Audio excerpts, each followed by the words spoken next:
Hey guys, welcome to the channel. As you see in the thumbnail, what if Issei get Kaguya as his partner instead of Draig?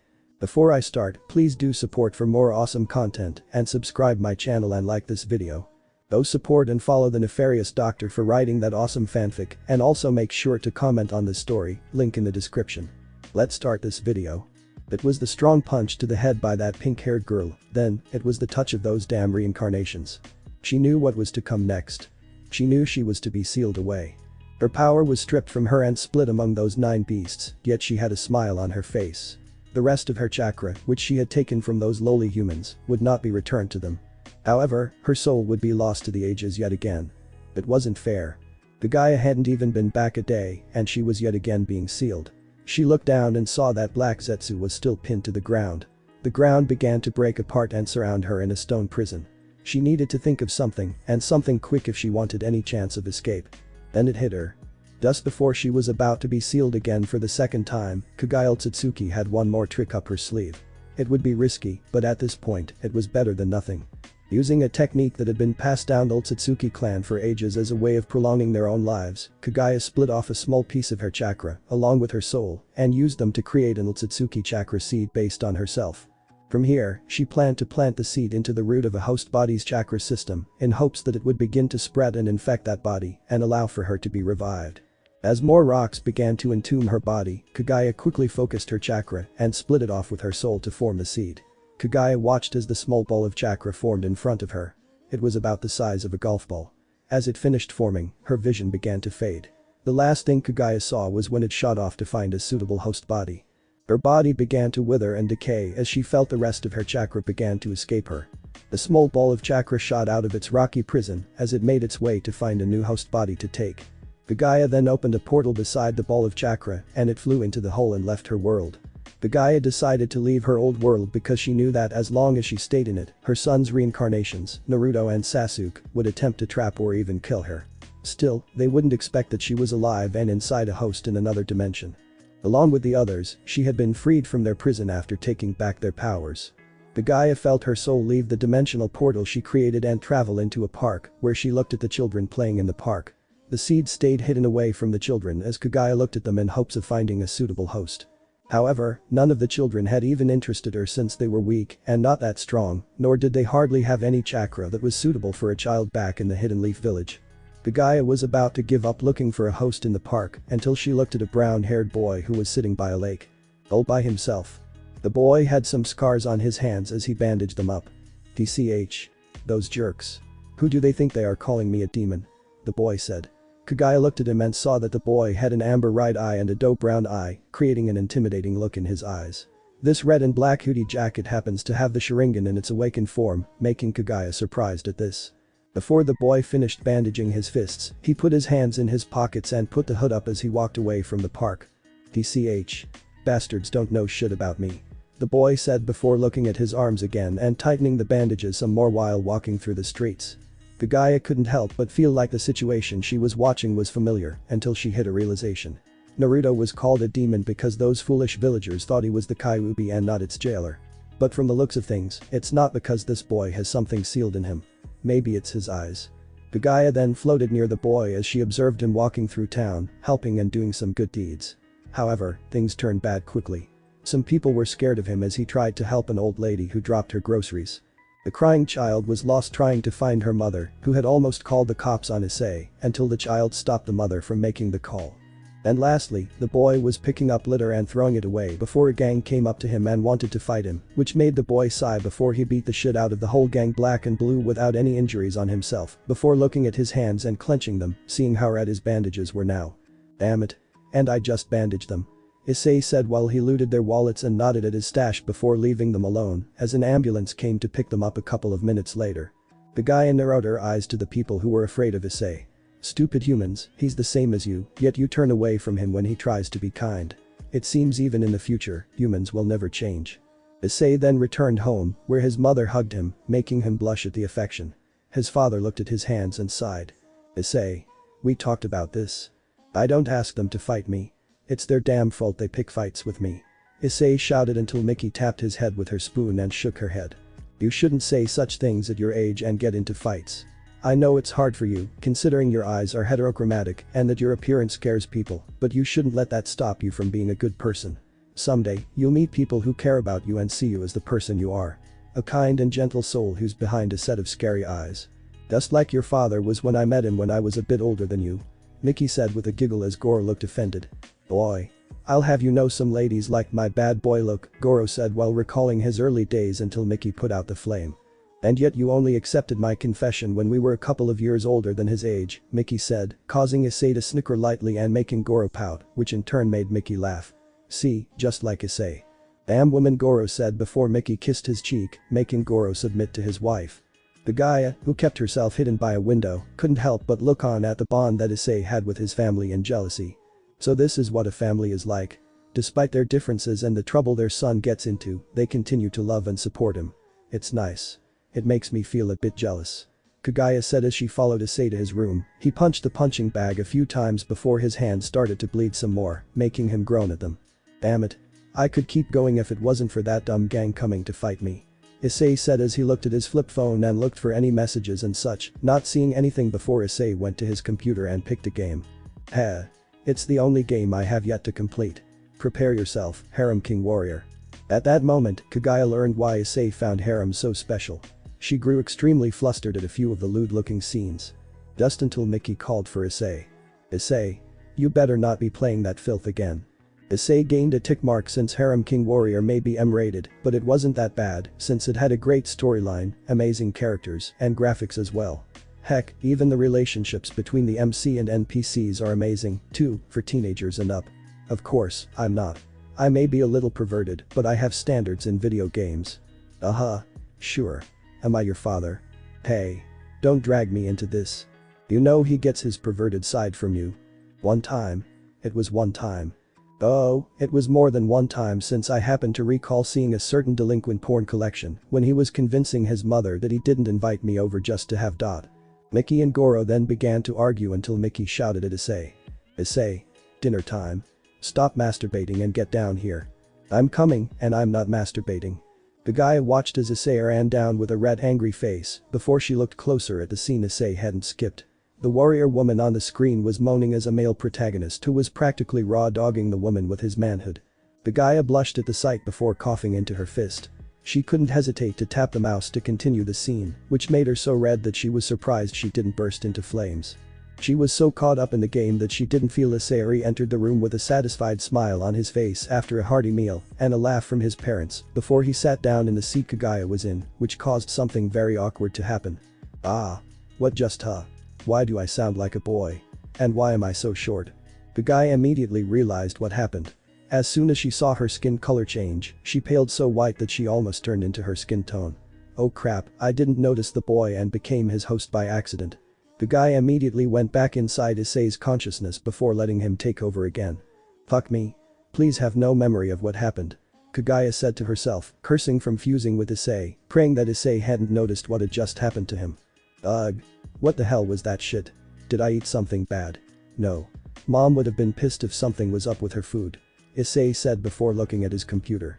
Hey. Who skipped the scene? I remember pausing it for dinner. Sorry. This made Kaguya have the sudden urge to slap herself as Issei stopped what he was doing and looked around as he heard the voice. Okay, now I'm going crazy. Where are you, stalker? Come out and fight me. Issei said as he clenched his fists, ready to beat up the one who was messing with him. Kaguya put her hands over her mouth, making sure she wouldn't accidentally blurt out anything. Ignore the voice you heard. Ignore the voice you heard. Please, for the love of Kami, ignore the voice you heard. Issei looked around for a moment before sighing, thinking he was a bit lightheaded. Probably just my head. I need to sleep, Issei said as he turned off the game.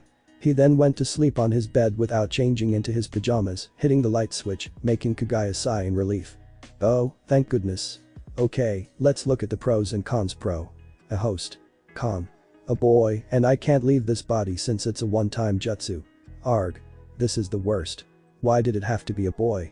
Why not a punk girl or at least a baby instead of a boy? But then Kaguya realized something. Kaguya could have taken over the boy's body. Oh no. Issei was much too intriguing for her to possess and take over. Kaguya felt a need to help this boy, as life seemed to be rather hard on him. I'll watch over him for a year. Should I get bored of him, I'll take over his body. But should he keep my interest, I'll make him my Kama. Kaguya said, and she hasn't regretted her decision since then. A year later. Ever since Kaguya decided to watch over Issei for the next year, she observed Issei sleeping and waking up the next day as he headed to school. Most of the days that passed made Kaguya feel bored with the schoolwork since she didn't understand what they were talking about. What's the point in learning this when they should be teaching children to defend themselves? Isn't that what ninjas teach their students? However, this teacher couldn't possibly be a ninja. She's weak and has barely any chakra in her. How disappointing. However, as boring as the classes were, Kaguya was always super interested in what Issei did before school and after school. Kaguya did have to mute the outside world when Issei needed his privacy or when he needed to relieve himself. Kaguya was also surprised that Issei was the older brother of a little girl who was in a hospital and needed treatment for an extremely rare illness. Issei's little sister, Rin, was a sweet little girl who always had a large smile on her face. She seemed to be the sun that lit up Issei's smile since the boy cared for her and used the money he took from the gangs to support his sister's treatment and to help out the family. Kaguya was also amazed at how Issei trained in taijutsu and used weaponry to beat his opponents. Granted, Issei was a bit of a rookie when it came to fighting, given his style, but it was impressive nonetheless.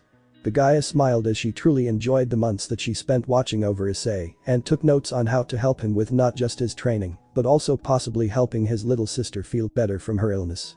As the months quickly passed by, Issei was now 14 and Rin was 11 years old. Kaguya smiled and wished Issei a happy birthday, making sure she didn't let him hear her.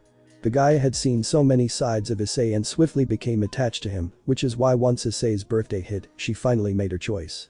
I've decided I shall make Issei come my Kama. As much as I wished I was in a girl's body, this boy was far stronger than any girl or other boy I could have picked. Which is an understatement, considering that the female gang leader who goes to his school is as oblivious to her feelings as my son Naruto. Kaguya said that she decided to make her appearance known by clearing her throat before speaking to Issei. Hello Issei. It's a pleasure to meet you face to face, to say the least, finally. Issei froze since he had recognized this voice from a year ago. Holy shit, you're that voice I heard last year. Where are you? Show yourself. I'm afraid that's impossible, as I am in your mind. Issei looked around due to the fact that he was in his room before settling in his chair. Okay, look, I don't know what kind of prank this is, but who the hell are you? And what are you doing in my head? Issei asked as Kaguya replied. My name is Kaguya. I've actually been with you for a year now, and it was actually accidental due to you sitting on me when you were playing that interesting G game. Issei blushed profusely, realizing Kaguya had seen his games, but her name also shocked him. Wait. Kaguya. L like Kaguya Utsutsuki. Yes. Do you know me? Know of you, you're like one of the most powerful and beautiful women in the Naruto series besides Tsunade Senju, Anko, Ino, Tamari, and Mei Terumi. Kaguya blushed at Issei, calling her beautiful. Why do I get the feeling this isn't going to be the only time the boy will compliment me like that? Kaguya asked herself while Issei continued. Well, I was wondering how a powerful being like you got beat by Naruto and Sasuke, considering you are a powerful goddess and yet got beaten by that pathetic reverse harem jutsu. Really? Talk about a letdown. Plus, why didn't you attack Sakura, Kakashi, and Obito first? Had you focused on them and not listened to Black Zetsu, then you could have taken down their healer and 2 Sharingan users. Heck, the only reason Boruto was any good was because of Sarada and your clan. Issei suddenly felt his body black out, but before Issei could even question what had happened to him, he opened his eyes to see that Issei was in a fancy Japanese penthouse. Issei then turned to see Kaguya with a cloud of depression over her head as she sat down in a corner. You Kaguya? Issei asked as the woman turned around, slowly raised her head, and meekly nodded. Why yes. How do you like the penthouse? Kaguya asked as she gestured to the area around her, which made Issei check it out before nodding. Not bad. So would you bring me here? To chatter wait, you are not going to do that scenario where you take my body and eat my soul, are you? Because if you want me, then you'll have to kill me first. Issei said as he had his fists ready to punch the woman. Kaguya giggled lightly and gave Issei a small smile. Well, originally, I did plan on taking over your body. Kaguya rose to her feet before she began walking over to Issei. But after getting to know you for a whole year, I've come to care for you, Issei-kun. Issei blushed at the affectionate suffix before Kaguya stopped in front of the boy. Kaguya then knelt at Issei's level before she caressed his cheek. Issei Haidu, I want you to become my Kama. Issei was surprised by this before asking, and when you say Kama, do you mean your host? Issei asked as Kaguya nodded. That's correct. Basically, you would have my power and be able to train in using it, however, I'll also be able to take over when necessary. For now, I've stopped the process as I've observed you, and I'd like to say that this is a permanent solution, because if you deny my offer, I'll kill you and take your body, making it my new body. Kaguya said with a serious look as she held a hand out for him. She asked in a scary, sweet voice and smiled. So is it a deal then? Issei looked at Kaguya before he smacked her hand away. Kaguya thought Issei refused until he spoke up. Let's get a few things straight, lady. If I become your comma, no trying to scare me into anything. I'm going to become your comma, which means we need to work together, right? Kaguya nodded as she stood up. Of course, but was that not how one normally forms a deal with others? I used that game you played called Grand Theft Auto, as well as some of the anime you watch. Is that not how one makes a contract? Kaguya asked as she tried to modify her communication and negotiation skills. Issei deadpanned before he facepalmed. I swear, if you thought those video games and anime were based on real life, as beautiful as you are, I'm going to slap you. Kaguya then flicked his forehead and asked. Didn't your mother teach you not to speak to a lady that way?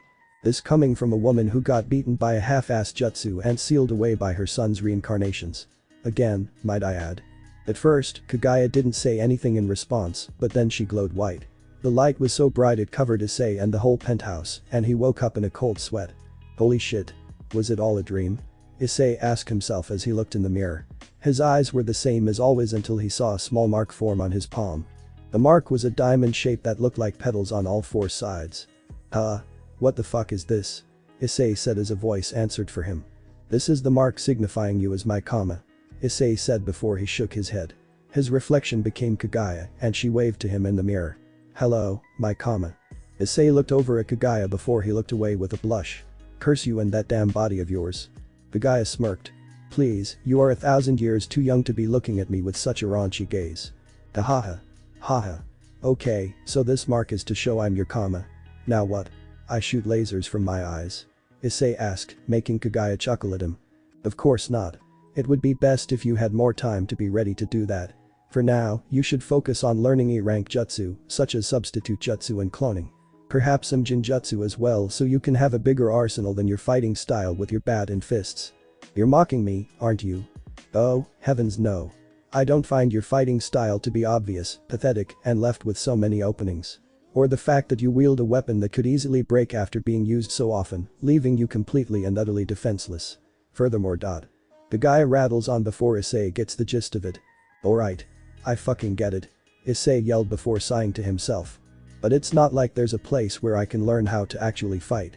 Plus, most of the places around here are just malls, arcades, and shit. There is no place where one can actually fight. Most boring place unless you're on a vacation. Issei said as he grumbled while checking out his metal bat before testing his swings. Still good. I still think a katana would suit you more. Issei raised a brow at this before realizing that Kaguya's mindset was still in her age and time. Yeah, cause a sharp weapon is good for a kid. Oh please, I've seen kids at the age of 5 learn how to use a tanto blade. Yeah, that was during your time, but guess what? It isn't the Edo period anymore. Kaguya pouted at the so-called laws and restraints of this world before sighing at her partner. Okay. Then we're going to have to go with learning ninjutsu and jinjutsu. I can give you some pointers into jutsu, but some better teachers can give you lessons on hand-to-hand combat. I'm more of a powerful goddess that crushes my foes with my power. Kaguya said smugly until Issei replied. And yet you fainted at an illusion of a reverse harem. Stop reminding me of that, you cute little brat. Oh? I'm cute, am I? I guess I really do have some charm. Issei said with a cocky smile before Kaguya yelled back at him. Oh please, that was just a slip of the tongue. Whatever you say, sweetheart. Don't call me that, it sounds lewd. Kaguya yelled at Issei, which made him chuckle at his partner before he looked at the mark, realizing that this might be his chance to save his little sister from the pain she was in and give her a chance to live as a normal girl. I promise you, Rin. I'll save you, Issei said to himself as the duo began to look towards the future. The next day. Now that you're my comma and it's the weekend, I wanted to inform you that I'm not alone in your body. This will allow you to not only become stronger, but also better understand the powers you have as my comma. Kaguya explained that Issei was in an abandoned part of the forest, wearing a sweatshirt and exercise shorts. Okay then. So how will this work? Issei asked how the training was supposed to work when Kaguya replied to him.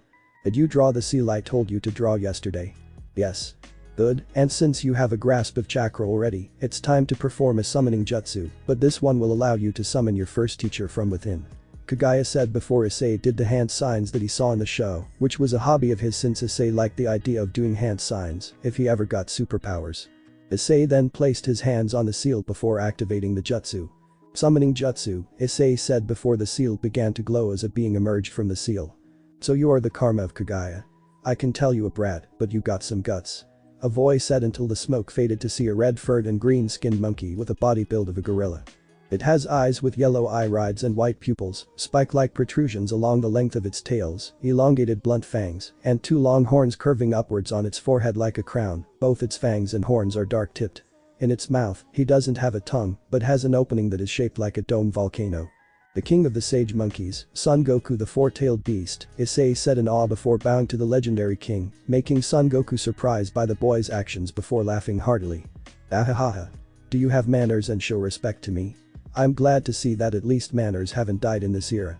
Son Goku said before Issei replied to him. But of course. You are one of the great-tailed beasts that was sold as a tool for war until the sage of the 6 paths passed away and you bonded with your former host, Rumshaya the Wagakure.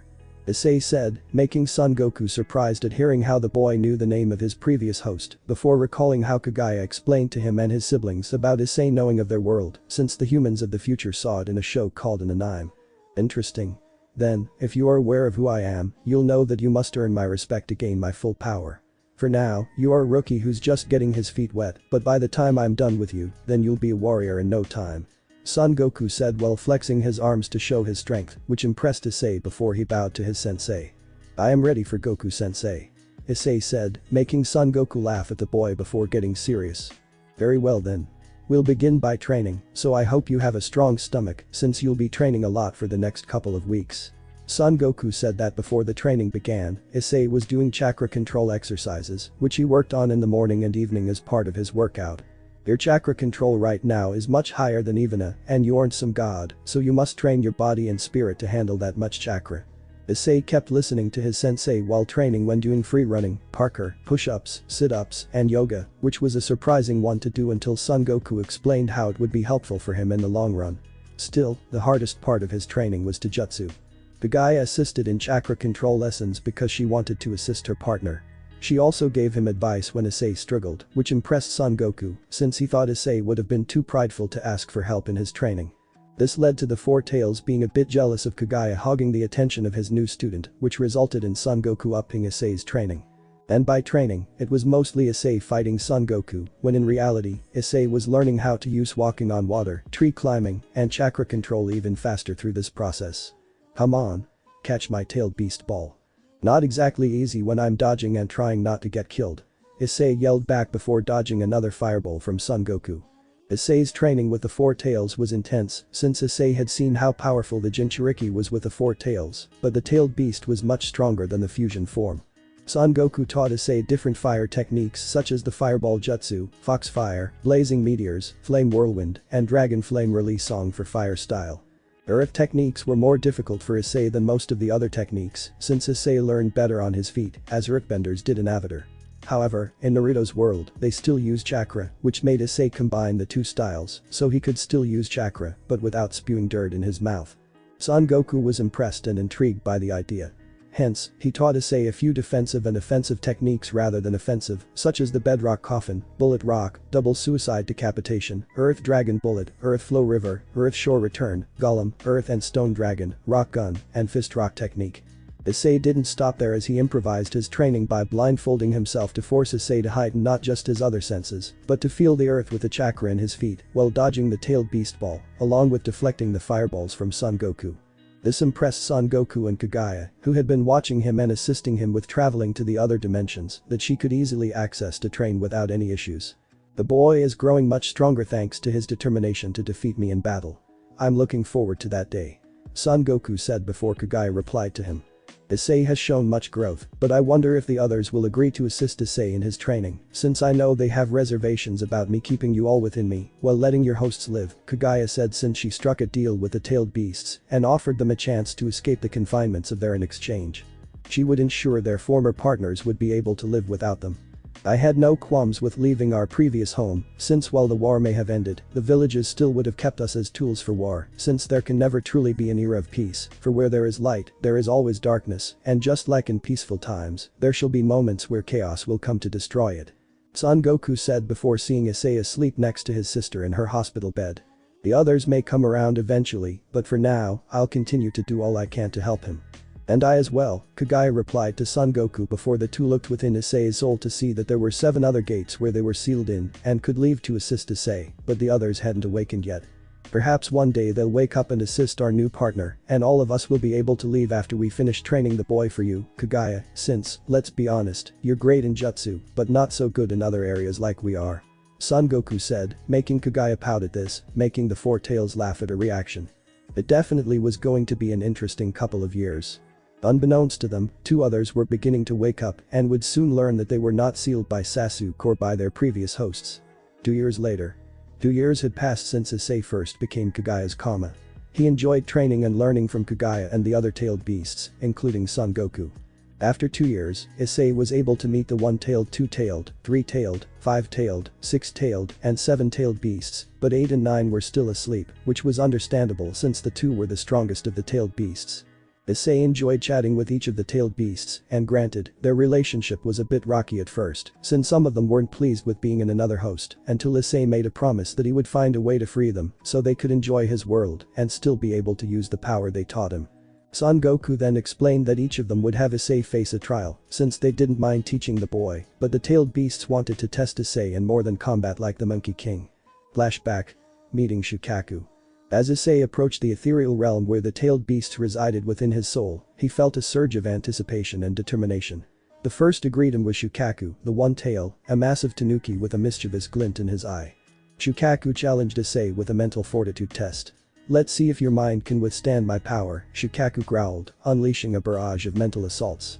Issei, drawing on his experiences from training with Kaguya and Son Goku, barely withstood the onslaught, though his willpower was unyielding. For this, he gained Shukaku's respect and learned the importance of mental resilience and strategic thinking.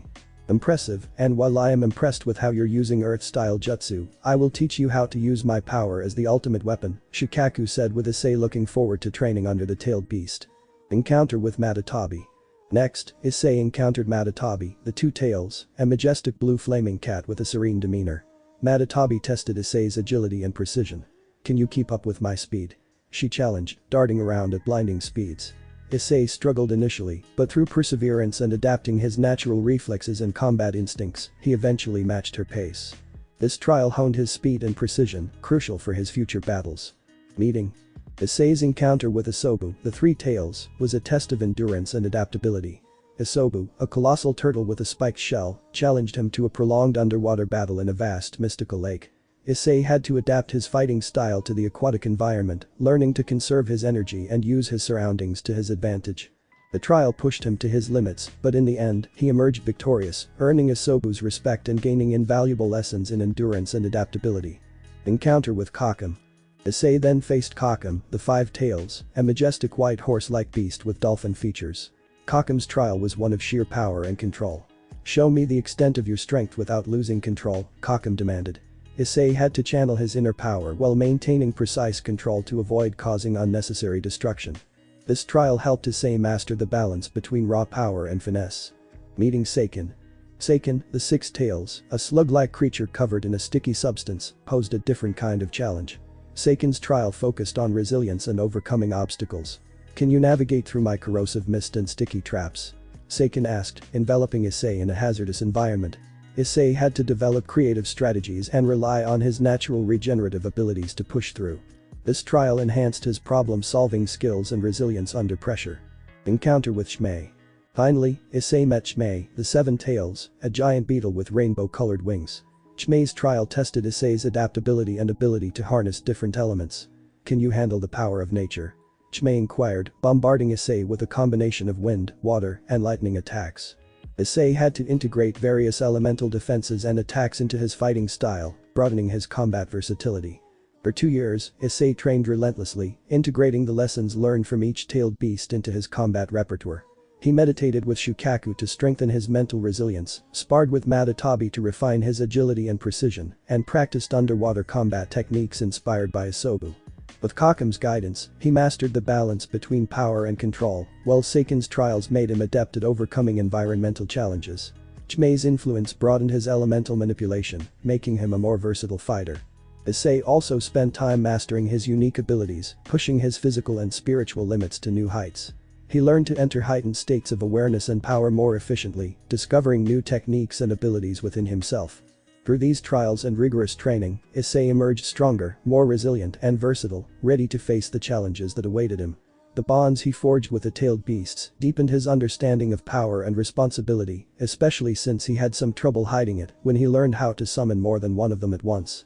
However, when they were training in one of Kaguya's personal dimensions, Issei released a powerful tailed beast ball, composed of the elements fire, water, earth, air, lightning, yin, and yang.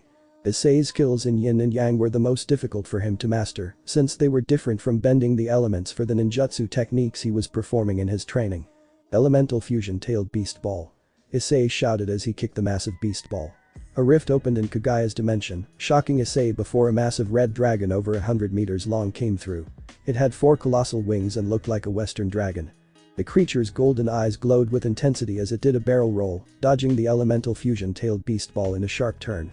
Issei gawked with disbelief as the enormous red dragon flew over him, letting out a loud vrooming shriek. Great Red flew over and around him in a circle as his eyes locked onto Issei in his warrior attire that comprised, which was very impressive in the eyes of the massive dragon. Issei's training attire was a long flowing robe made of a silky, almost otherworldly fabric that shimmered with a faint iridescent glow. The robe was predominantly white, reminiscent of Kaguya Otsutsuki's garb, but with intricate patterns and accents that represented the tailed beasts. These patterns were woven with chakra-infused threads that changed colors, cycling through the elemental hues of each tailed beast: red for Shukaku, blue for Matatabi, green for Isobu, yellow for Kakum, purple for Seiken, and indigo for Chimei. The robe's sleeves were wide and billowing, providing both an elegant appearance and freedom of movement. Each sleeve bore an intricate design. One displayed the swirling patterns of the tailed beast's tails, while the other showcased the elemental symbols associated with each beast. These designs pulsed with chakra, enhancing Issei's ability to channel the tailed beast's powers. Beneath the robe, Issei wore a form-fitting black bodysuit made of a flexible, breathable material that provided comfort and protection. This bodysuit was reinforced with chakra-conductive fibers, enhancing his durability and chakra control during intense training sessions. The bodysuit featured subtle, luminescent lines that traced the flow of his chakra, creating a mesmerizing display of energy. Around his waist, a wide, dark obi belt cinched the robe, which was adorned with ornate silver fastenings, engraved with the symbols of the tailed beasts. The belt not only secured the robe, but also housed several hidden compartments for storing essential tools and weapons, blending practicality with elegance. Issei's hands and forearms were protected by sleek white gauntlets that extended to his elbows. These gauntlets were made of a lightweight yet durable material, and were engraved with runic symbols that glowed softly, channeling and amplifying his chakra.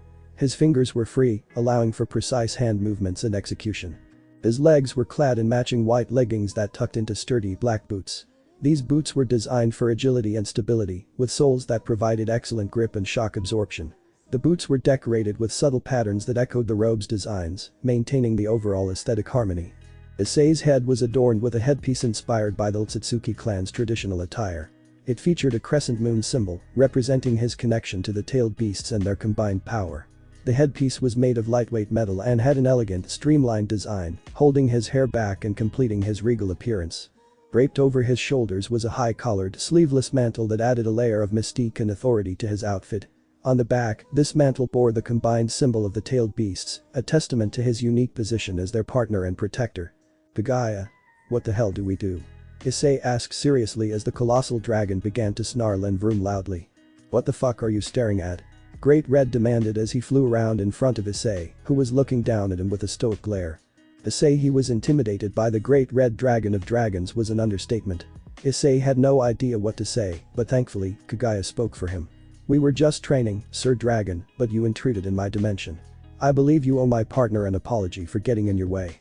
An apology you should be grateful I don't squash the brat here and now. But I'm too tired, so I'll let you go. Get out of here unless you have a death wish. This is my turf. Great Red said in a low, delinquent tone. Issei, the dragon, reminded him a lot of the giant toad that Jiraiya summoned, which was arrogant but wise, and seemed unusual for a mythical creature of legend. Good. Now shoo, Kaguya said with a hand motion that made the dragon click in annoyance at her. Shoo. Really? And what are you even doing here? I don't like shady business, the dragon grunted until Issei replied. We were training in Kaguya's dimension. I was doing it here so that I could keep my identity and the others within me a secret, Issei explained to the titanic dragon. Just call me Rednan of that great red god emperor or dragon of dragons bullshit. I'm not some great messiah for you little whelps to gawk at. Red said threateningly. Okay then, Red, no disrespect, but Kaguya, Goku-sensei, the others, and I need this place to train in secret. I honestly never expected to see a giant dragon in here. I thought this place was infinite and others couldn't enter unless Kaguya allowed them to enter, Issei explained. So you're training here to avoid being discovered by the angels, devils, and gods? Red asked. Issei nodded but was surprised to hear this before keeping his expression a secret from the dragon. Yeah, that's right. I want to keep my powers a secret so they can't bother me or interfere with my life until I'm more powerful. When they finally show up, I want to be so much stronger than them that I ultimately crush them and everyone else who gets in my way. After that, I want to live my life without anyone bothering me or telling me what to do, and maybe pick up a couple of girls along the way, too. Red started laughing as his mood immediately lightened up, ahahaha. Now, that's a pretty good reason to train here. I wasn't expecting that. You don't want to rule the world or destroy it. You want to be free and unstoppable. I like you, kid. You're just like me. Issei, learning and seeing full well what kind of personality Red had at this point, decided to go along with his compliment. Yeah, that's pretty much all I've ever wanted. I don't care much for all this drama between mythical factions. I'm glad that Kaguya encouraged me not to get involved with any of it yet. I just want to be strong enough to where nobody ever fucks with me. Teehee like that. You and your friends are free to hang out here and in the dimensional gap. Train hard, kid, and stay out of my way if you see me coming, Red said with a chuckle as he began to turn. Seeing an opportunity in front of him, Issei called out, wait. I don't want to bother you or anything, but is it cool if we hang out with you here? I fly alone. Why do you want to come with me anyway? Red asked strongly. I know you're a badass outlaw and all that good stuff, but I just thought it'd be cool to train with the strongest dragon in the universe, Issei suggested. You're pushing it, kid. I don't have time for that, Red said disapprovingly. Issei frowned before walking away from the dragon. Too bad. Here, we could make a dragon gang or something. Eh? Dragon gang, you say? Hahaha, well, that's a first. I don't think I've ever heard that before, Great Red laughed. Kaguya then pulled Issei aside and spoke to him seriously, what are you doing, partner? He's already granted us the freedom to train alone and in his world. Don't antagonize him any further. He wants to be left alone. Not to mention, dragons, by nature, are selfish and territorial, just like most of the tailed beasts. The idea of them being in a gang is unheard of. Hey, brat, what's your name? Red asked. Issei Haidu, Issei said immediately. I like the way you think. Everyone would think twice about crossing us dragons if we made our gang rival theirs. You've convinced me. Now we need a cool name, Red said with an unusual enthusiasm. I can't believe he's going for this. Kaguya seemed to be in disbelief that Issei was actually convincing Great Red to train him with Son Goku and the others being interested in the turn of events. Maybe Beasts of Discord. That's a cool, rebellious name and fits with the tailed beasts within me. Issei said before performing the summoning jutsu and bringing out the tailed beasts, who were interesting to Great Red before he nodded in response to seeing them and laughing to the heavens. Ahahaha. You and I are going to be good friends, kid. Let's go flying, and I'll train you a bit. If you're going to be my wingman, you gotta be as tough as I am. Red said enthusiastically, with Issei excited about this opportunity, along with Son Goku, Shukaku, and Matatabi. Isobu, Kakum, and Seiken sighed, knowing the four idiots would be ecstatic for this chance to fight and train even more, while Chimei imagined all of them, all 9-tailed beasts with Great Red and Kaguya behind them, while Issei was in his future sage form. Oh, I can't wait to make new outfits for this gang. Chimei said in excitement, while Kaguya wondered what the heck was happening to them and how they were forming a gang now, of all things. I'm going to get a headache from this, though I can see this being an interesting opportunity for us to form our organization like the Akatsuki, Kaguya said. This might be a great opportunity for the future, especially if they're dealing with creatures like angels, fallen, and devils. Kuo Town was a nice and quiet place for the residents to enjoy the day with work, school, and relaxation. Unfortunately, that peace was ruined by the gangs within the town. They thought they could take over the town, since the people didn't really put up a fight. Unfortunately, the gangs that tried to take over the town were unaware of the two infamous delinquents already in charge of the streets of Kuo town. The first delinquent was a 17-year-old girl named Zoe. She was the leader of the Thunder Beasts, which was named after a character in a game she loved to play as a kid before her gang turned against her. Which led to Zoe taking them down with a little help from a friend of hers, who amazed a female punk before she became a deadlier foe to gangs and wannabe delinquents who tried to mess with her neighborhood in the northern part of Kuo town. Zoe was a young lady wearing delinquent punkish attire consisting of a knitted cap with cat ear-like protrusions, a short-collared jacket with a red armband worn on the left sleeve, a tube top with a black marking, resembling that of her favorite pocket monster from her game, Grisbolt, a two-layered short skirt secured by a belt, a torn stocking worn on the right leg, and a belt worn on the left leg, all in a black and pink color palette. Her eyes are pink, and her long hair is tied up in two high pigtails. The left one is black, while the right one is pink. Hanging off her left hip is a super deformed Grisbolt toy. Before Zoe became a delinquent, she was a kid who looked after her mother due to her father, leaving both of them when he got terminally sick and wasn't able to get to the hospital in time due to gangs destroying the trucks and harming innocent people. So Zoe vowed to protect her mother's workplace when gangs began to threaten the safety of not just her mother and her associates, but also the patients at the hospital. Zoe's main weapon was a staff that she was made for, which allowed her to conduct electricity and strike her enemies. Still, she was also a deadly fighter with her fists, since she also had gauntlets that shocked her enemies with different voltage levels, ranging from taser levels to lightning strikes. Zoe's staff was even able to turn into a sail that could be used as a hand fan and create powerful tornadoes and wind blades, thanks to her training with her partner and sensei. Zoe was a smart girl who was a genius in science, but used those smarts to protect the streets on her side from harm and her only friend in the town in the southern area of Kuo town. The Sage of the Tailed Beasts. Issei Haidu is also a delinquent who is deadly in terms of armed weaponry and hand-to-hand combat and uses the elements to get the jump on his opponents. From what Zoe recalled, when they were 13, Issei was very well known in the city as a troublemaker or a demon due to his unique eyes, which got him in trouble. However, Zoe could tell that Issei was a good person and reached out to him, which made Issei smile. That one person was willing to give him a chance, which helped his social skills somewhat and made his parents so happy, much to Issei's embarrassment and Zoe's amusement. The two friends were also rivals and fellow delinquents, since they wished to protect the town from gangs and those who wanted to harm the community. So they worked together, which also led to them bonding over their favorite anime series and comics. Zoe learned about Issei's ability to manipulate chakra and having the 10-tailed beast within Issei. Zoe was shocked at this before Issei offered to have Zoe be part of his gang, which made Zoe deny the offer, but willing to join him in training, since he'd need someone to watch his back. But Issei didn't mind before the duo began their training, with Zoe copying some of the techniques from the lightning and wind users, while training and using a sword and fan like a certain wind user from the Sand Village. Zoe was amazed to see the actual tailed beasts before her and loved to train under Seiken and Shimei. The two tailed beasts were amazed by her knowledge of science, so they crafted a special weapon for Zoe to utilize that big brain of hers. That way, Zoe would be able to protect herself and her loved ones.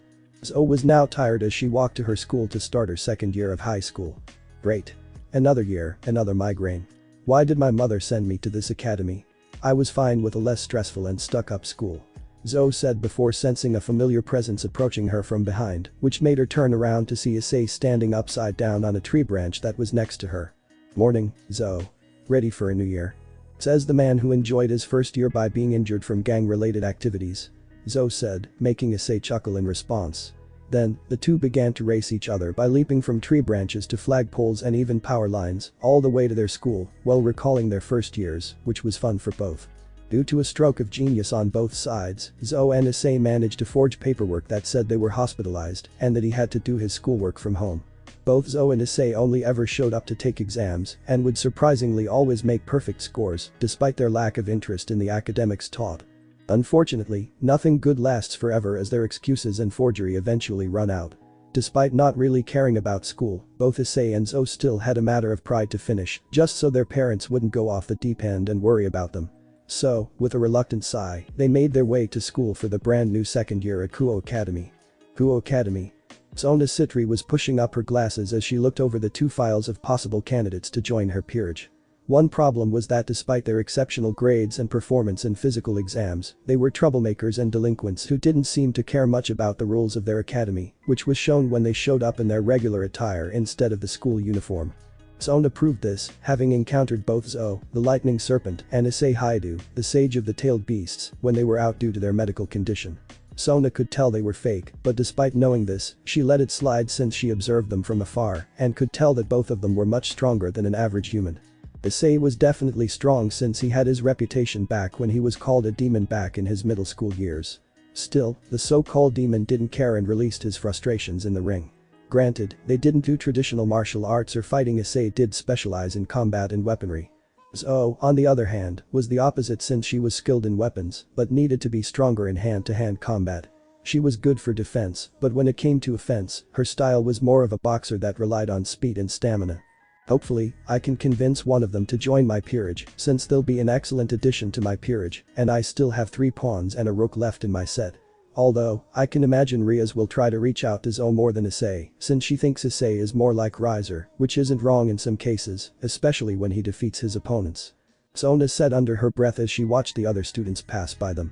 They were so busy in their chatter that they didn't hear a word the student council president said to herself. Unfortunately, her peace was interrupted by 2 voices with which she was very familiar. "Victory!" Issei shouted after landing on the ground with Zo behind him with a pout. "You cheated.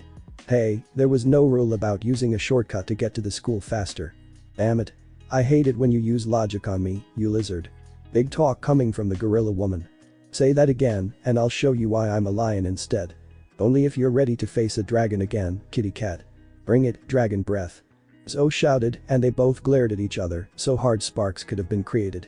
Sona was nervous since she was about to order her peers to interfere, but they both began to laugh heartily, as if they were telling a funny joke to each other. "Ah, a good way to start the morning off, huh? Absolutely. Especially if we got to sit in boring classes for another 8 hours talking about shit we already know," Zo said before blowing a bubble popper and chewing her minty gum some more until she could no longer taste the flavor and spat it in the grass.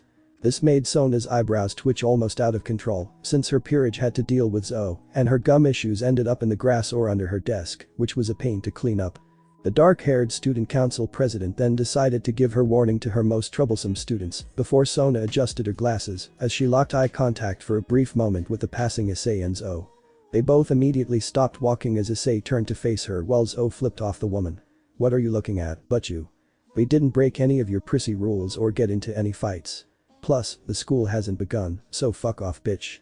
The comment and question made the students freeze as they looked at the only 2 brave enough to say such things to the ICE president of the student council. "Nice of you both to come to school.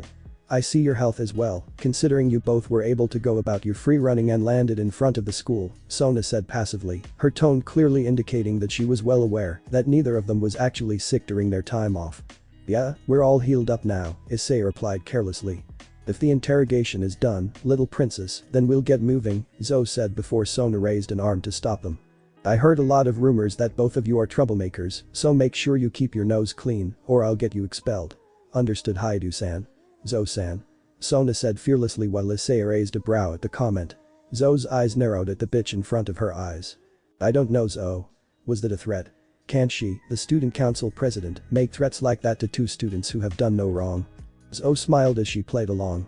"Oh no, of course not. That would be an abuse of power, and I can only imagine what would happen if the principal heard how the president abuses her power by threatening students, using her office as a closet for her bimbo girlfriend, and making out with that other bimbo and her assistant." Sona's cheeks turned cherry red as she yelled at them both. "I am not in a relationship with Rias, Akeno, or Tsubaki."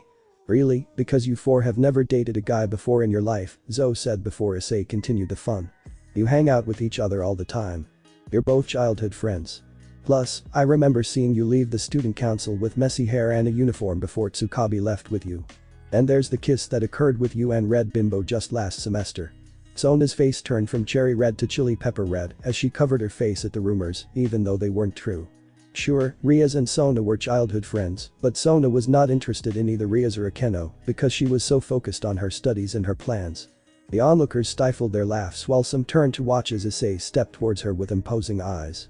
Making Sona calm down as she looked up at him blankly, but with her cheeks still red as an apple. "It was a threat, and I suggest you both get to class.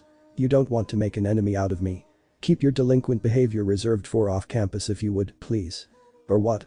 Issei replied before Sona put away her embarrassment and gave him a death glare, but it did little to faze Issei or Zo as he turned his back on her. In contrast, Zoe did the same but flipped Sona off on both hands before making a gesture that made Sona stutter in front of her very eyes. But you. You stay out of my way, and I'll stay out of yours.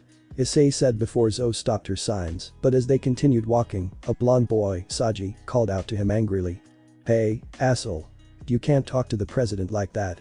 Why don't you get your ass back here and apologize to her? Saji shouted as he tried to stop Issei by placing a hand on the back of Issei's shoulder. This proved to be a huge mistake. Issei immediately grabbed the guy's wrist and turned around, and Zoe summoned her staff to bash the guy's kneecaps before Issei stopped her with his other hand. Saji slumped over in agony and began to cry out in pain as Issei squeezed his wrist tightly, forcing him to his knees until he began to speak as his crimson eye began to glow eerily at Saji. Don't ever touch me or Zoe again, or you're losing this hand and knowing what real pain is once I'm done with you, so take a hint, one of White Knight. Don't piss either of us off. Issei said in a passive low tone as he released his grip on Saji, causing him to fall over and grab his wrist. Zoe smiled as she clocked him in the face, making Saji fall while holding his nose. He was bleeding a bit before Sona told Haruko to take Saji to the nurse's office to tend to his face and wrist. Should we do something about them? Tsubaki said to Sona, somewhat concerned as everyone watched Issei and Zoe walk away from the student council. Sona looked concerned and whispered to Tsubaki, Saji might not be as powerful as a devil, but a normal human shouldn't be able to do that to him. I had my suspicions there was something off about both of them, but that was surprising. We should talk to Ria's peerage and see if they can find anything out about them. I doubt either of them would let anyone from the student council get near either of them without acting up. Sona then glared in their direction and could tell that both of them would definitely be on their radar. If she could get them on her side, then she'd discipline them in some manner. Wait, where did that come from? Sona shouted in her mind as she imagined Issei, Zoe, and her in a student-teacher scenario. This made Sona blush at the fantasy in her mind, wondering where that image had come from. Issei and Zoe sat at their desks, typing on their phones, while the other students who came in or were there did their best to avoid them but observed them from afar, which was on the other side of their homeroom. Now I know how Red feels about devils and such because these cowards seriously need to stop looking at me. I knew it was going to blow coming back here this year, but this is just insufferable, Issei thought, and waited until Zoe spoke to him about their connection. You can't blame them since we were ordinary humans until Red, Kaguya, and the others trained us to be badasses that are even more badass than Naruto and Sasuke. Zoe said that since the two of them became deadly foes desiring to reach the level of a god, they wanted to clash with not just the tailed beasts and defeat them, but also Kaguya and their enemy, the Dragon of Ouroboros, Office. Still, if it's true that Office is the Dragon of Infinity and Red is the Dragon of Dreams, then it's possible that the only way to beat Office is by using my sage form with Kaguya. How long can you use that form? At most. A year, and I've finished fixing the issues on that technique I've been working on with the help of Red and Kaguya's skills in dimensional travel. Issei said with a small smirk, since he's been trying to fine-tune the powers of both Kaguya's Yamatsu Hirasaka technique and the power of the dimensional gap. The problem is that opening multiple portals within a single space will cause issues, and someone could get sucked into it, which is why Issei was fine-tuning the technique so he can initiate sneak attacks on the enemy, teleport multiple attacks, and deal with a Satan that piqued the comma of Kaguya's interest. Still, the fact that there's a Satan known as Beelzebub who thinks he can use the powers of the dimensional gap, however, if he's really a genius, then I'll have to use the Mangekyo Sharingan and Rinnegan against him. Issei said to Zoe before touching his forehead, where he could feel his third eye. After Issei had trained with Kaguya for so long, the powers of the Sharingan, Rinnegan, and Byakugan were fully accessed, and Issei could utilize the abilities of all three of the Great Clan's powers. By the way, how's your training with Jimei and Seiken? Were you able to master and surpass even the great Senju techniques? Issei asked with Zoe smiling to herself as she looked his way and revealed a diamond on her forehead for a nanosecond until it vanished. Which was all Issei needed to see since he knew that Zoe might be skilled in weaponry, as well as the lightning and wind jutsu she's been learning. Still, her real skills are the training she's been doing with both Jimei and Seiken to surpass both Might Guy and Rock Lee in mastering the 8 gates. Issei did some research on the Senju's healing technique and the cells Madara took from Hashirama to use the wooden-style jutsu. She learned that granting Zoe the training Sakura went through with Tsunade and some cells from the Senju clan would allow Zoe to not only have the same healing powers as the Senju clan, but also make her a deadly foe in the ninjutsu style of lightning, wind, and wood. Zoe and Issei continued their chat about their plans. They intend to finish high school. Issei wanted to continue supporting his little sister, Rin. The treatment Rin is on has been working, but it's also thanks to him learning how to use healing techniques to help her body recover faster. Issei wished to become a doctor like Zoe. Still, after enjoying fighting and combat so much, he decided to become a doctor and a teacher sensei of his dojo one day, so he could teach the next generation how to fight and possibly give the tailed beasts a chance to enjoy their freedom without having to worry about war. However, Great Red tells them about the many factions that will see both Issei and Zou as either allies or enemies, since the factions want to control powerful people who will be on their side in times of war. Still, sadly, neither of them cared about the factions' desires or goals. Hence, the two delinquents trained for that day to come, and thanks to their sensei, both of them are in high-tier ultimate class before the transformations that can put them in mid-tier Mau class. The devils have no idea just how powerful the two humans really are, even without their sensei's assistance. Oh, and I would like to introduce a new transfer student we have, so please give a warm welcome to. The teacher said before the door was blown off its hinges and a tall woman appeared in it. DCH. How annoying. The woman said while exuding an air of scary confidence. Long, ebony hair cascaded down their back in wild, untamed waves, barely restrained by a dark, wide-brimmed hat that cast a shadow over their eyes. The hat was adorned with a small golden embellishment that glinted faintly in the dim light. They wore a deep purple tattered coat that billowed slightly as they moved, the frayed edges revealing a glimpse of the dark red lining within. Beneath the coat, a white bandage-like wrap tightly bound their chest, hinting at a powerful, muscular build. Their pants, as dark as the coat, hung loosely, tattered at the cuffs, revealing bare feet clad in traditional wooden Jetta sandals that clacked softly against the ground with each step. The characters' arms were crossed, accentuating the gold trim on their coat sleeves and the small golden ornament hanging from their ears. The hat's brim obscured their expression, but the air of nonchalance and the slight smirk on their lips suggested a calm readiness, as if daring anyone to challenge them. This was the delinquent that ruled the western area of Kuo Town, the Dragon of the West. Issei and Zou may have been the first in the town, but when another delinquent moved in, she claimed the western and eastern areas of the town, and the three have been clashing ever since middle school. Ah, Dadaoji. Good to see you. Issei said with Dadaoji smiling at the duo before her until she sat in the middle of the two, which her fellow delinquents didn't mind since they both knew Dadaoji back in middle school. The trio then showed off their smarts and strengths throughout the first day of school, and each of them excelled in their subjects. However, the scariest part of the day was the gym, where the trio was able to complete the race in under a minute, do their exercises with no problem, and turn a game of dodgeball into a war game, since the three were the only ones standing. Which resulted in a three-way tie. Sona continued to observe the trio and was honestly impressed and terrified by their skills and strength, which made her concerned about recruiting one of them since, well, they may be humans. If one of them became a devil, then she'd basically have another Sayard Bale, which made her scared but amused by the idea, before recalling their personalities. Hopefully, Riaz has a better time with them than me. By the way, where is Riaz and her peerage? Sona asked Tsubaki, who summoned a paper before reading it aloud to her king. Riaz said that she was investigating the abandoned church since she felt something or someone enter the church and wished to see if they meant to harm us or not. I asked if we could accompany her peerage, but Riaz rejected it since she was confident in her peerage skills and abilities. Tsukabe explained, making Sona sigh before she thanked her queen for the information until she saw that the day was coming to a close, which surprised her before she finished up her paperwork for the day. Well, let's wish and hope that this year won't involve me repairing the school or calling them to my office, Sona said, while counting down the days until she can begin her college classes so she doesn't have to deal with the three delinquents. Meanwhile, with Riaz and her peers at the abandoned church. I'm honestly disappointed since I expected more from the infamous Riaz Gremory and your small but skilled peerage, a voice said while standing in the middle of a battlefield with 4 students defeated. Riaz Gremory looked up at her opponent and glared at them before seeing how beaten her peers were after they faced their opponent.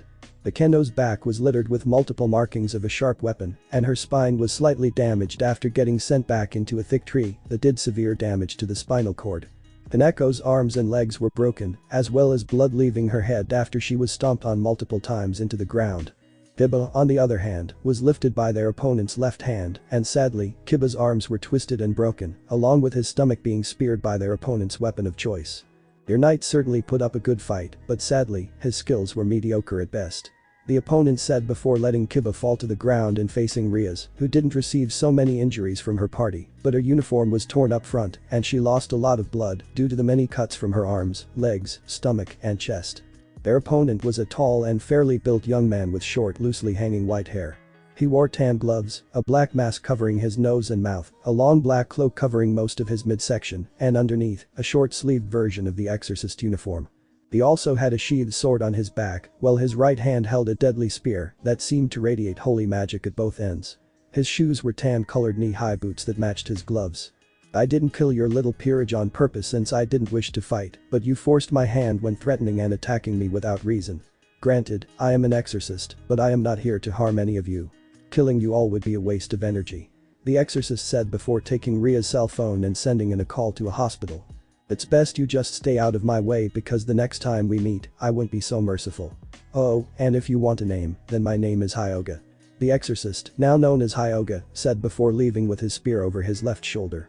Ria's gritted her teeth and tried to muster her power, but was too weak to make a move due to the cuts being made by a holy weapon.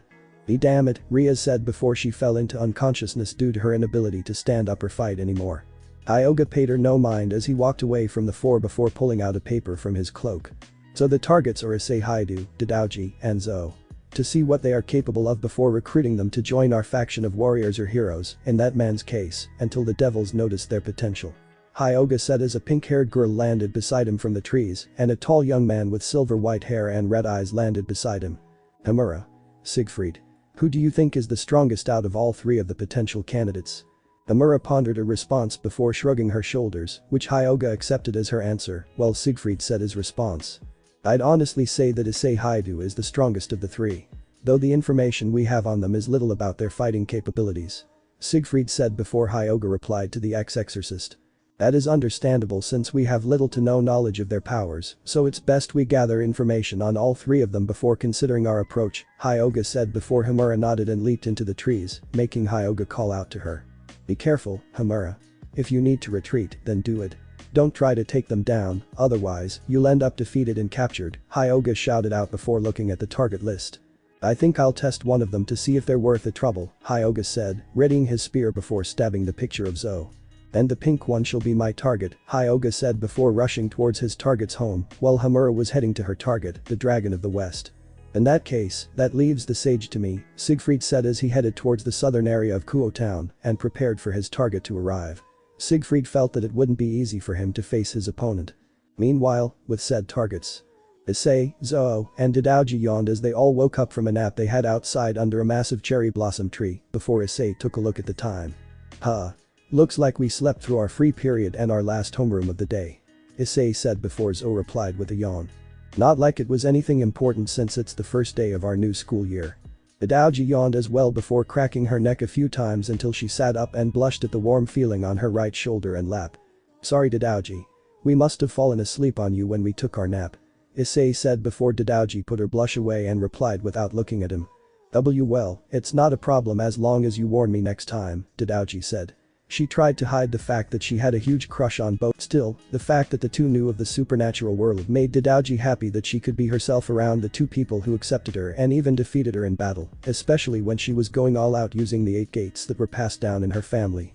Dadaoji was actually a descendant of Rock Lee. She was fascinated with the 8 gates and trained harder than anyone in her family, even Might Guy, to surpass them. Zo and Issei were amazed by this, so Issei offered to help Dadaoji with the weakness of the 8th gate, but Dadaoji denied the offer since her clan had a technique to counter the cost of the final gate.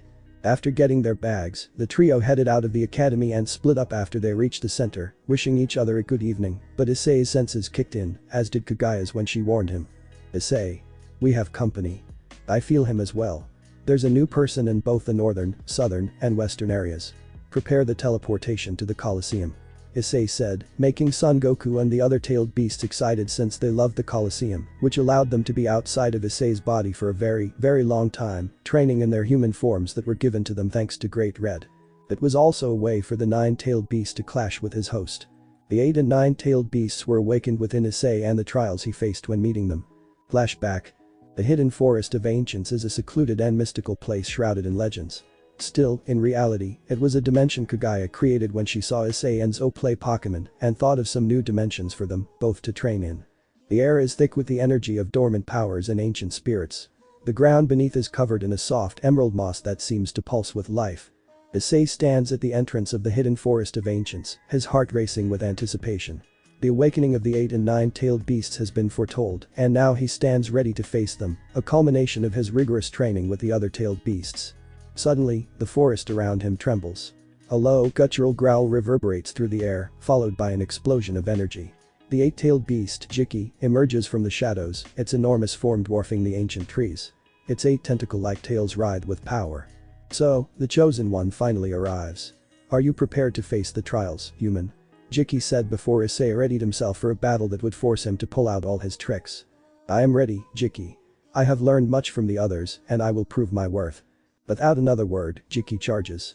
The ground shakes as its massive form barrels toward Issei. Issei stands his ground, eyes focused and unyielding. As Jiki closes the distance, Issei channels the energy he has learned from the other tailed beasts. His body glows with a vibrant aura, a mixture of red from the one-tailed Shukaku, blue from the two-tailed Matatabi, green from the three-tailed Isobu, and the rest, each representing the unique power he has harnessed. Concentrate and focus on your energy. Do not let fear consume you. Face your enemy and never run from danger. Flee, and you'll die, cower, and you'll die, so shout your name with all of your spirit. Issei quoted the words of his teachers before his eyes opened, before Issei sidestepped Jiki's initial charge, summoning a wave of sand to entangle its tentacles. Jiki roars, thrashing against the sandy bonds. Impressive, but can you handle this?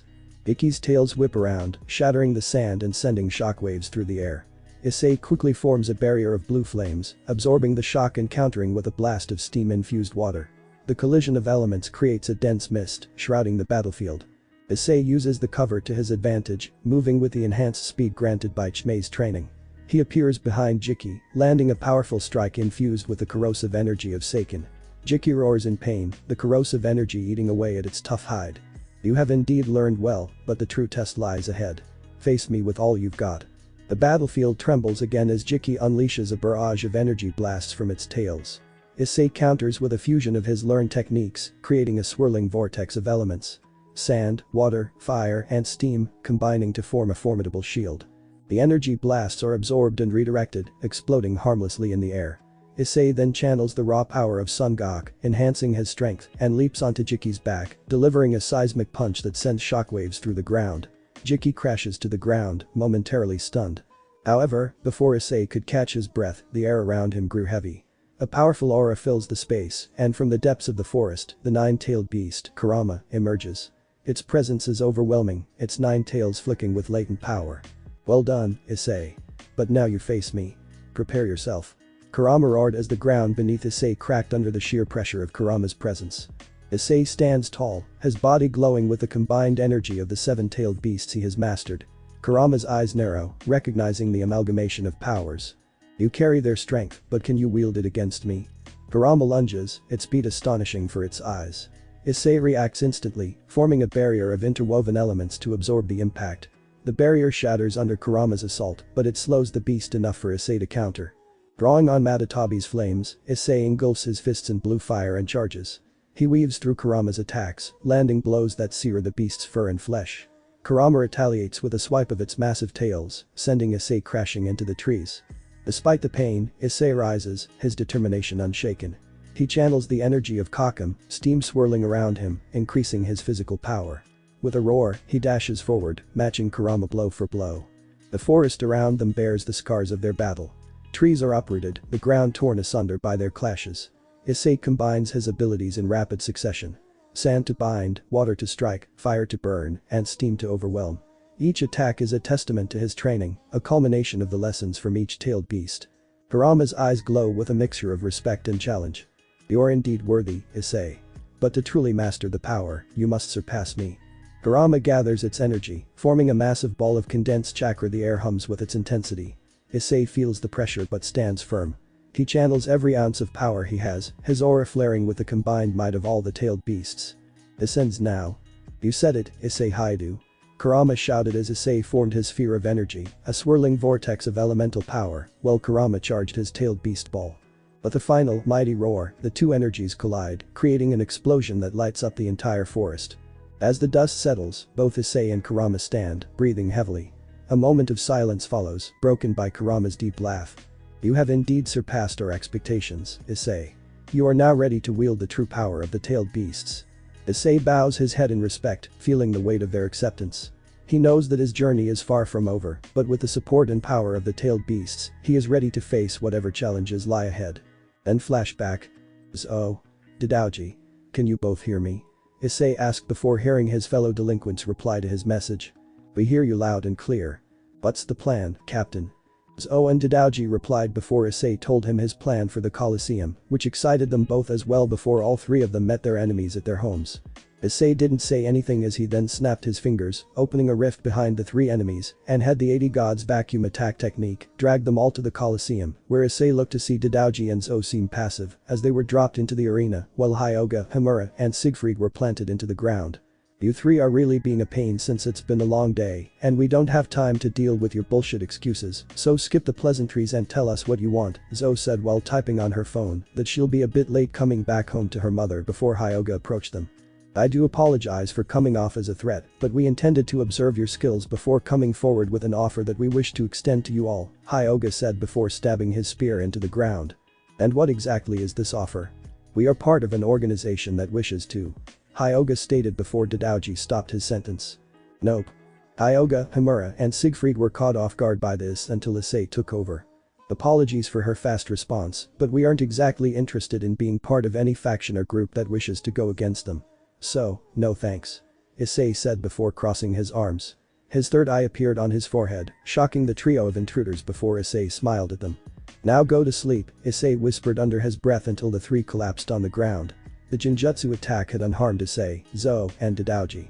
Well, this year is certainly going to be an annoying one, Issei said while Zo wrapped the intruders up before Dadaoji picked them up and threw them through a portal that Issei opened up and sent them outside of the town. The trio may be deadly and powerful, but their peaceful quiet lives were now going to be turned upside down. A few days later, after the trio of warriors took down those recruiters, it was almost their favorite day of the week. Friday. After today and tomorrow, there was no school for 2 days to be free from boredom, train some more, and beat the daylights out of gangsters trying to approach their territory. Heck, they can even see Great Red. The school was boring as usual, since the trio were able to outperform many of the other students in their class, and the females were trying to help protect their fellow females. Still, both Zo and Dadaoji flipped them off since they didn't need help from weaklings who only knew how to wield a stick and thought they were invincible. After the day ended, the trio decided to go to a ramen shop, which was very popular among both business and casual members. The trio were well known in said shop since they protected the shop from loan sharks who tried to destroy the place when one of the employees owed them money but lost it when a guy stole it and spent 5 million yen in one day at a bar. And that was why the owner was grateful for them and even changed the name to the Delinquent Bulls. Funny names aside, many delinquents went there. They even enjoyed the food, thanking the owners for a wonderful meal until it became so popular that it became a neutral place for all delinquents to enjoy themselves or speak about meetings and such. As the trio walked into the restaurant, the workers welcomed the trio, and the customers of the establishment immediately froze up as the trio walked in. The delinquents were used to this reaction as most people assumed he was a gangster there to cause trouble or extort someone. That wasn't true. That's what Dadaoji does when she's getting someone to pay for her meal. The delinquent teenagers walked up to the counter and watched, surprised, as the entire line let him pass to the front. Geez, do I scare people that badly? Issei thought, somewhat amused as he walked up and ordered his food. Well, to be fair, your eyes are still intimidating, which was increased due to your training with that idiot Red. Kaguya said while Son Goku replied to her. Hey, give the kid a break, and besides, if people are so scared to look him in the eyes when talking business, then that just shows how much of a pussy they are. You the one who's enabling him. Kaguya shouted with her head massive with Asobu, Seiken, and Kaken behind her, making Son Goku feel small, before his brothers and sister comforted their brother, while Issei stifled a laugh from this, since he might have been more of a delinquent thanks to his training with Red, Son Goku, Shukaku, and Matatabi. Hey. Mock them all you want, but their training helped me become the warrior I am today. Plus, I was able to finish my training in my Sage of the Six Paths form, and man, does it feel amazing. Issei said, which made Kaguya smirk, knowing that Issei loved to train in his tailed beast transformations and his sage form. Fair enough. Still, I can't wait to see you in the mindscape again, since Kurama has wanted to help you train in his 9-tailed beast armor. Sweet. Can't wait to see what he's got in mind. Issei mentally cheered before the trio got their meal and sat down to eat. Issei began to wonder how he was going to deal with his current situation. He certainly wasn't afraid of the situation, but he was dreading how to inevitably handle the storm of turmoil that would arise once all the devils at Kuo Academy found out who and what he was. The devils would be problems along with those 3 idiots they knocked out so quickly, since Dadaoji had a feeling they're returning to recruit them again. Zo, on the other hand, couldn't help but wonder if she was going to have to kill everyone at the school at some point due to how annoying they were. If they could forge some papers to show they could graduate early, the trio wouldn't have to waste their time and mental energy in the classes with the teacher droning on stuff they already knew. Deep in their thoughts, the trio ate their meal until Issei barely noticed someone approaching him at their table. Excuse me, are you Haidu-san?" A nervous voice spoke. Issei snapped out of his inner reflections as he noticed a girl wearing his school's uniform. He cocked his head at her, confused. She had shoulder-length blue hair, blue eyes, and a slightly androgynous-looking face. It only took him a few seconds to smell a devil's scent on her, which caused him to scowl. "What do you want immediately?" "I apologize for bothering you outside of school like this, but I was just eating in here when I saw you walk in and was wondering if I could eat with you," the girl said somewhat fearfully.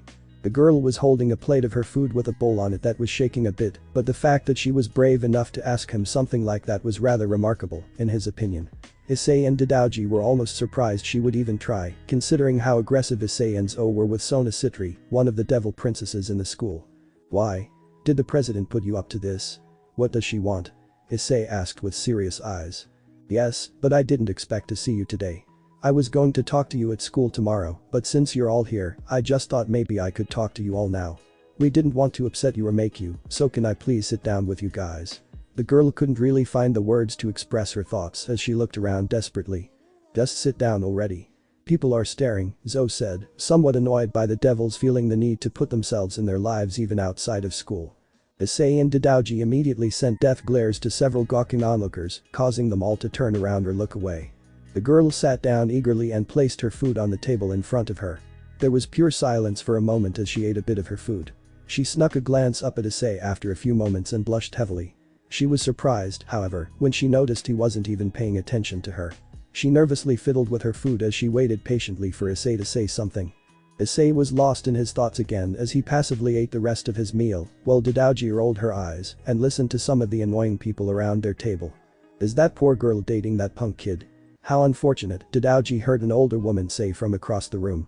This made Issei immediately snap from his daze again and look at the girl in front of him. "Shit, this does look like a date. I thought she would have said her piece by now, so why isn't she talking? She's been sitting here for like a minute."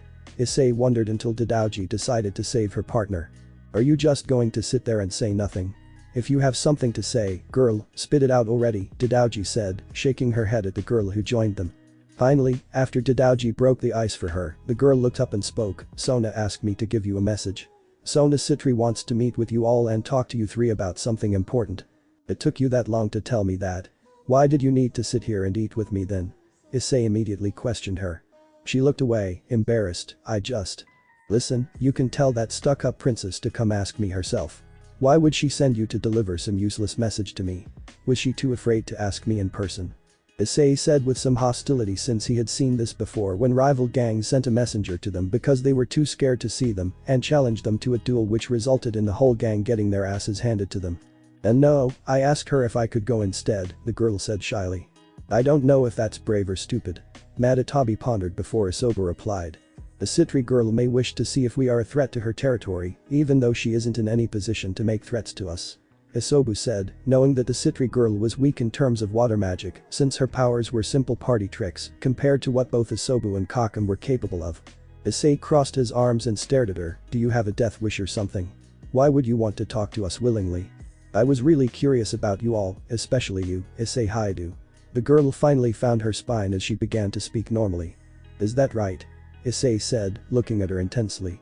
Sharingan appeared in his eyes before the girl continued. "You took Saji down with ease. I just wanted to ask you how," said the girl replied before the sage shook his head in amusement before replying. "I squeezed his wrist and threw him on the ground, so what? You know what I'm talking about, Haidu-san. I'm sure you know this by now, but Saji's not human. How did you do that to him? What are you?" the girl asked before Zo held her staff in front of the girl before glaring at her. "Look, lady. We don't have time to sit here and play 20 questions with you, so unless you're here to confess your undying love to us or something, then there's really nothing else to be said here. Tell the president that we don't want to deal with this political roundabout bullshit. If your president wants to talk to us, then tell her to do it in person if she wants to say something to us. If that's all, you can leave now," Zo said strongly as she looked away. A brief moment of silence passed before he turned back and saw the girl blushing heavily. "Who says things like that? You want me to confess undying love to you? Is that why you're still here? This should be good." Daoji couldn't help but chuckle, causing the girl to blush with embarrassment. No, of course not. I just wanted to make sure you knew that Sona will probably try to talk to you sometime soon. The girl tried to cover her shame as she stood up and began to leave. No confession, huh? Too bad. You got a name, babe? Issei asked, causing her to turn around with crimson cheeks. Tsubasa, Yura and I are in our third year, Tsubasa said before immediately running out of the restaurant. I wasn't expecting her to fall apart like that. Girls take it so literally when I make those kinds of jokes, Issei thought, amused until Kaguya laughed in response. This coming from the boy who fell for Kakum in her human form and asked her to marry him. Kaguya asked with Kakum, in her human form, blushed as she covered her face while trying to forget the day her partner confessed his feelings to her and asked the question that made her hide from her sisters for days. Issei was then quiet while he could hear the inhabitants of the restaurant gossiping about what had just happened, but he chose to ignore it as he left. So, she's one of the Citri devils, and my senpai is too. Not a half bad looking girl, even for a devil. She was respectful, at least. What would I say if a girl actually did confess to me? She certainly was a bit flustered, Issei thought as the trio then left the restaurant and went home after saying their farewells to each other. After about 15 minutes of walking through the scenic route, Issei made it back home. However, as he walked up into his driveway, Issei was surprised to see another girl sitting on his doorstep. Damn, another one. Why won't these people leave me alone? Issei sighed as he walked up to the girl, who perked up upon noticing him. Are you Issei Haidu? Yeah, and you better have a damn good reason for loitering around my house, Issei threatened with his hand cracking, ready to punch her next week. Oh, I'm so sorry. It's just that I can never catch you anywhere else, and I found out from a friend that this is where you lived, the woman tried to explain. Are you some stalker then? What do you want with me? Issei questioned her motives immediately. Well, it's an unusual situation. I was going to try to lie to you originally, but I changed my mind today. You seem like a strong person who respects the truth and an upfront offer, so I'll make my intentions clear. My allies and I know you're not a normal human. Judging by the way the devils react in your presence, it's fairly obvious that they're scared of you. We also know that you're not a member of any devil peerage, yet you can operate freely within their territory, she explained. Issei looked at her for a moment, taking in her appearance. This girl had long black hair and purplish-colored eyes and was deceptively cute despite what his instincts told him. After noticing her school uniform, Issei quickly realized that she was a fallen angel as her particular school was in their territory. So, you want me to join you instead, fallen angel? Issei asked bluntly. The fallen angel seemed shocked that Issei was immediately able to figure out what she was but continued speaking carefully. Actually, we would like you to work with us in secret. You're under no obligation to serve us should you accept, but we would greatly value your help if you were to keep an eye on the happenings around Kuo Academy. Issei thought for a moment since it sent such a bad offer due to them not asking to join their faction, but something about that last part confused Issei a bit. Why can't you just do it yourself? You seriously don't have any good spies? We do, but the devils have reinforced heavy security lately after you three started attending there. Our boss recently found out, and that is why he sent us to find out, but he wants us to avoid provoking the devils at all costs. Seeing as you are always in devil territory, we can't really risk espionage without drawing their attention and starting an altercation. This might be presumptuous to ask, but would you be willing to do it for us? The girl requested slowly. Maybe, but what is it you expect to find out? Issei played along with the idea. We honestly don't know. It could be anything. Please, if you do this for us, we will owe you big time, the girl said sincerely. I'll spare you the trouble, Angel. The devils are just trying to recruit me, Zoe, and Daoji to their peerages since we're special and much stronger than even them. Issei gave her an honest answer. She gawked at him, surprised, really. Yeah, but we don't give a shit about whatever political standoff you got going on right now. The Citri devil tried to recruit my friends and me into her little posse, but we said no, and now she's just hanging around trying to change my mind, I guess, Issei shrugged without a care in the world. I didn't expect you just to tell us right away. Well, I guess that takes care of that, the girl said slowly. It sure does, so you mind leaving now? Issei asked. Issei. Don't be rude. Your parents aren't here right now, so why not invite her to stay the night? Seiken said before Kaguya rolled her eyes at the slug-tailed beast. You're just saying that since you want Issei to get a new girlfriend, Daoji and Zoe aren't here to fulfill your stupid romance novel delusions. Kaguya said while Issei recalled that Seiken was a sucker for the romance novels that his mother read, while Seiken blushed being caught by her sisters and brothers. The dark-haired girl flinched for a moment as her head turned to the side. It looked like something spooked her, judging by her surprised and fearful reaction. The fallen angel quickly turned back to him. Wait, is it okay if I stay for a bit? What? At my house. Issei gawked at her. I mean, I know that sounds, but it's just that I sense I am a high-class devil in this neighborhood. If I leave, they'll capture me or kill me, the black-haired beauty said, concerned. You can't just teleport away. Issei said, confused. The girl shook her head, not without them knowing I was here. I didn't expect anyone to come snooping around this time of day. This has to stay a secret. Lord Azazel's orders. Issei honed his senses for a moment and detected a familiar smell. It's that red-haired girl scent. She's not nearby just yet, but she's definitely coming. I can stay discreet, but this girl is toast if that Gremory chick catches her. Screw idea, let her stay. Before the girl could even react, Issei quickly grabbed her and went inside. Issei then immediately channeled red energy over his hands and pinned the girl to the ground. She yelped as he spread a red cloak of chakra around her body. Not even a moment later, he hit her on the ground behind his couch and covered her mouth. She looked up at him, shocked, as Issei was now on top of her.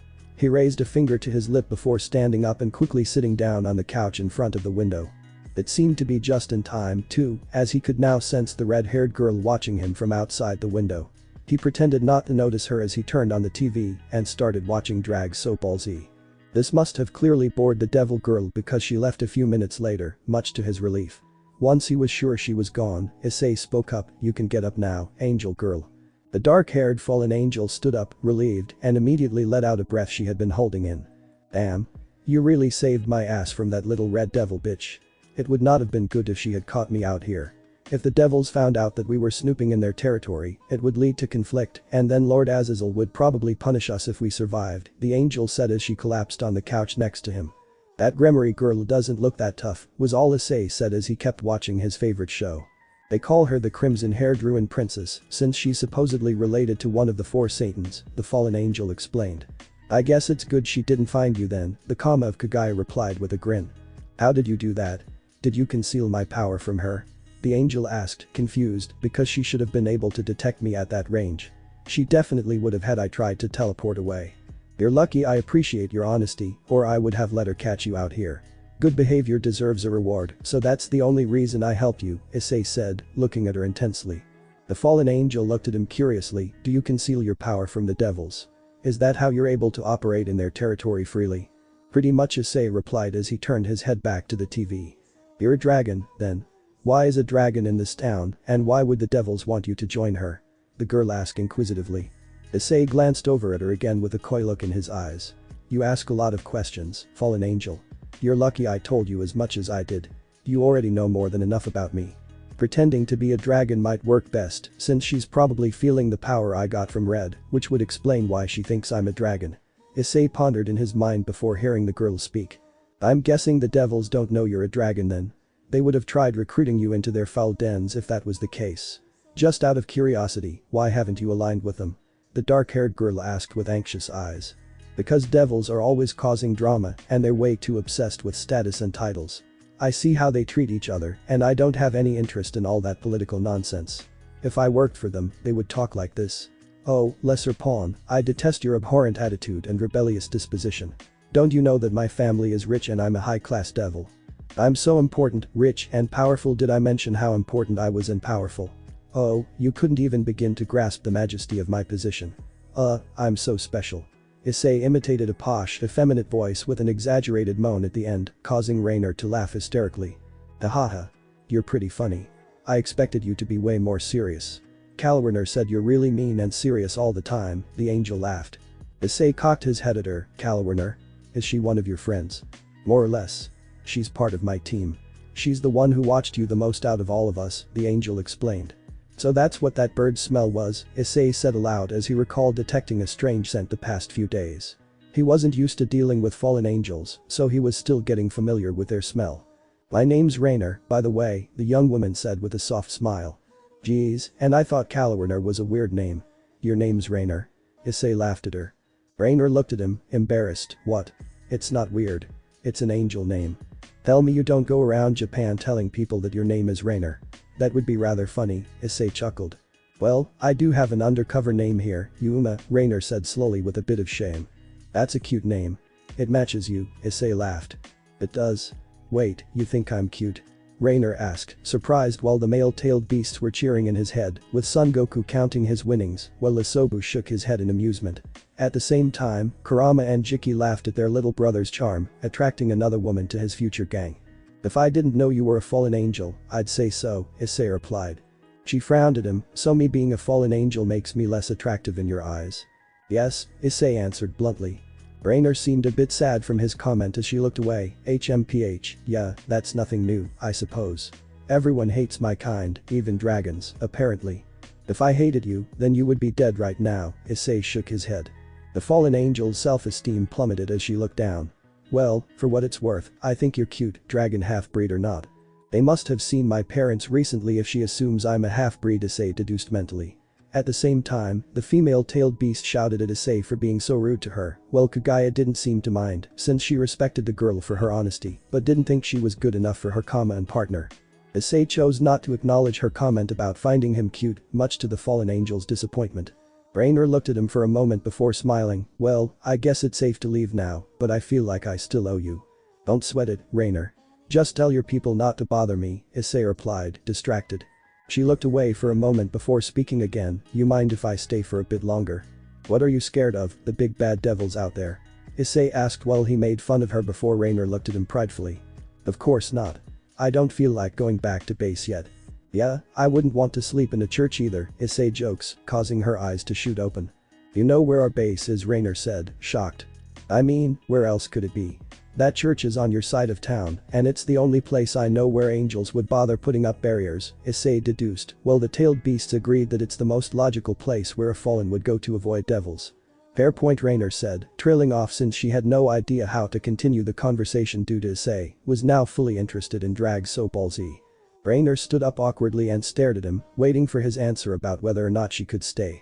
Finally, after a moment, Issei glanced over at her again. "Fine, you can stay." "Geez.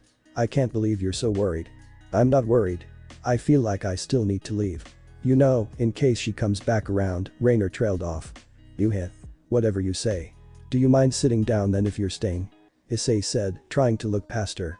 "What is this show you're watching?" Rainer asked, confused as she sat back down and got more comfortable on the couch. "Drag so balls, it's a badass and I'm about these martial artists with superpowers that get stronger and fight aliens," Issei explained. "It looks kind of interesting, I suppose," Rainer said half-heartedly. "You don't have to watch it, but I got nothing better to do right now," Issei shrugged as he focused back on the TV. In truth, he wanted to see Red, but he couldn't tonight with all the recent supernatural traffic around his home. Several minutes passed before Rainer stealthily scooted closer to Issei on the couch.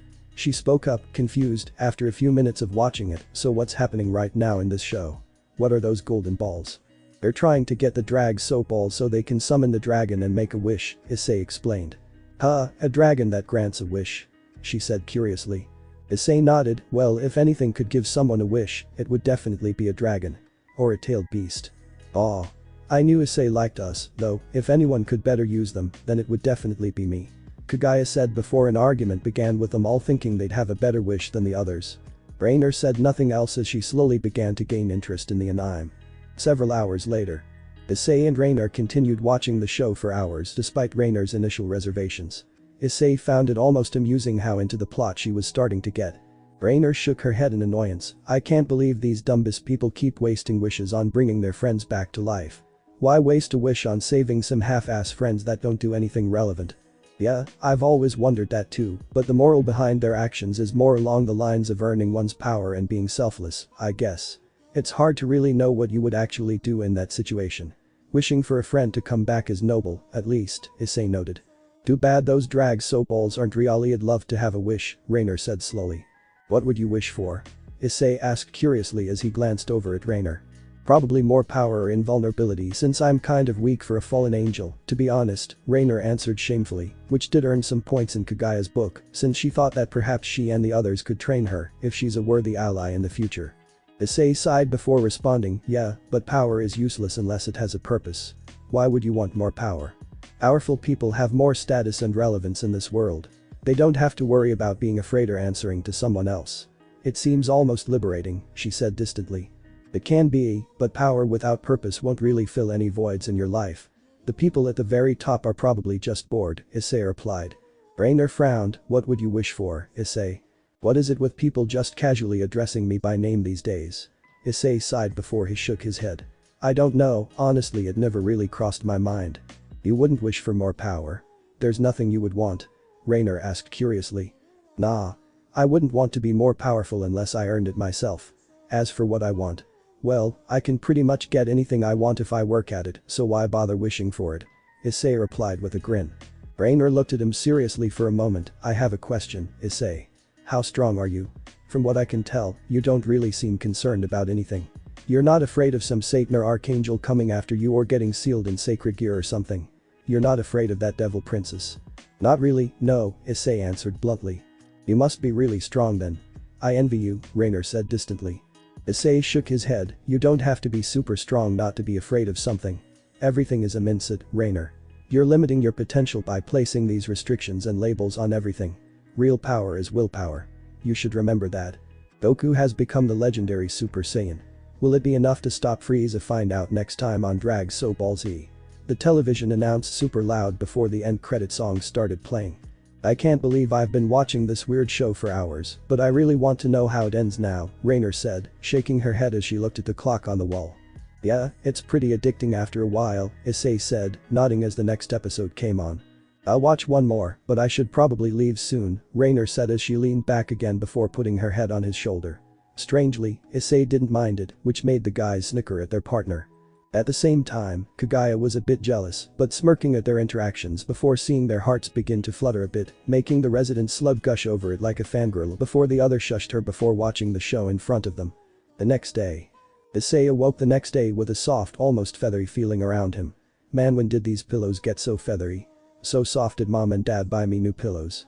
He brushed his hand through the feathery pillows before his hand ended up feeling something else. Flesh. What the? Is this skin? He thought. His eyes shot open as he alertly surveyed his surroundings.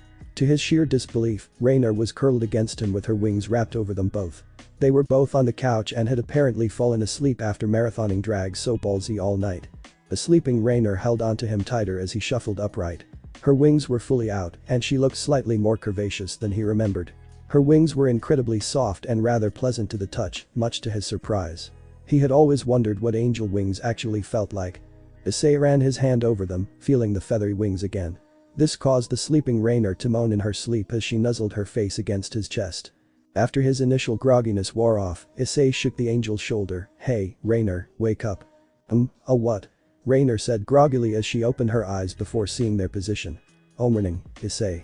Did I fall asleep over here? What are you still doing here? What are you doing sleeping on me? Issei asked seriously. Sorry, I guess I must have passed out last night, Rainer apologized immediately as she sat up and uncurled herself from him. He looked at the time. I guess I did too, or this would never have happened. 6 o'clock a.m. I wonder when we fell asleep. Well, thanks for letting me spend the night. Sorry for passing out on you, Rainer said as she retracted her black wings and got off the couch. There was no doubt about it now. She definitely looked a bit older than the other day. It wasn't drastic or anything, but her bust and height were larger than he remembered. What? A magical girl? You won't stop me, you little witch. Issei heard a voice from the TV. It was still on, but it was playing some weird magical girl anime, much to Issei's disinterest. Milky Heim. Save us. A character in the anime shouted.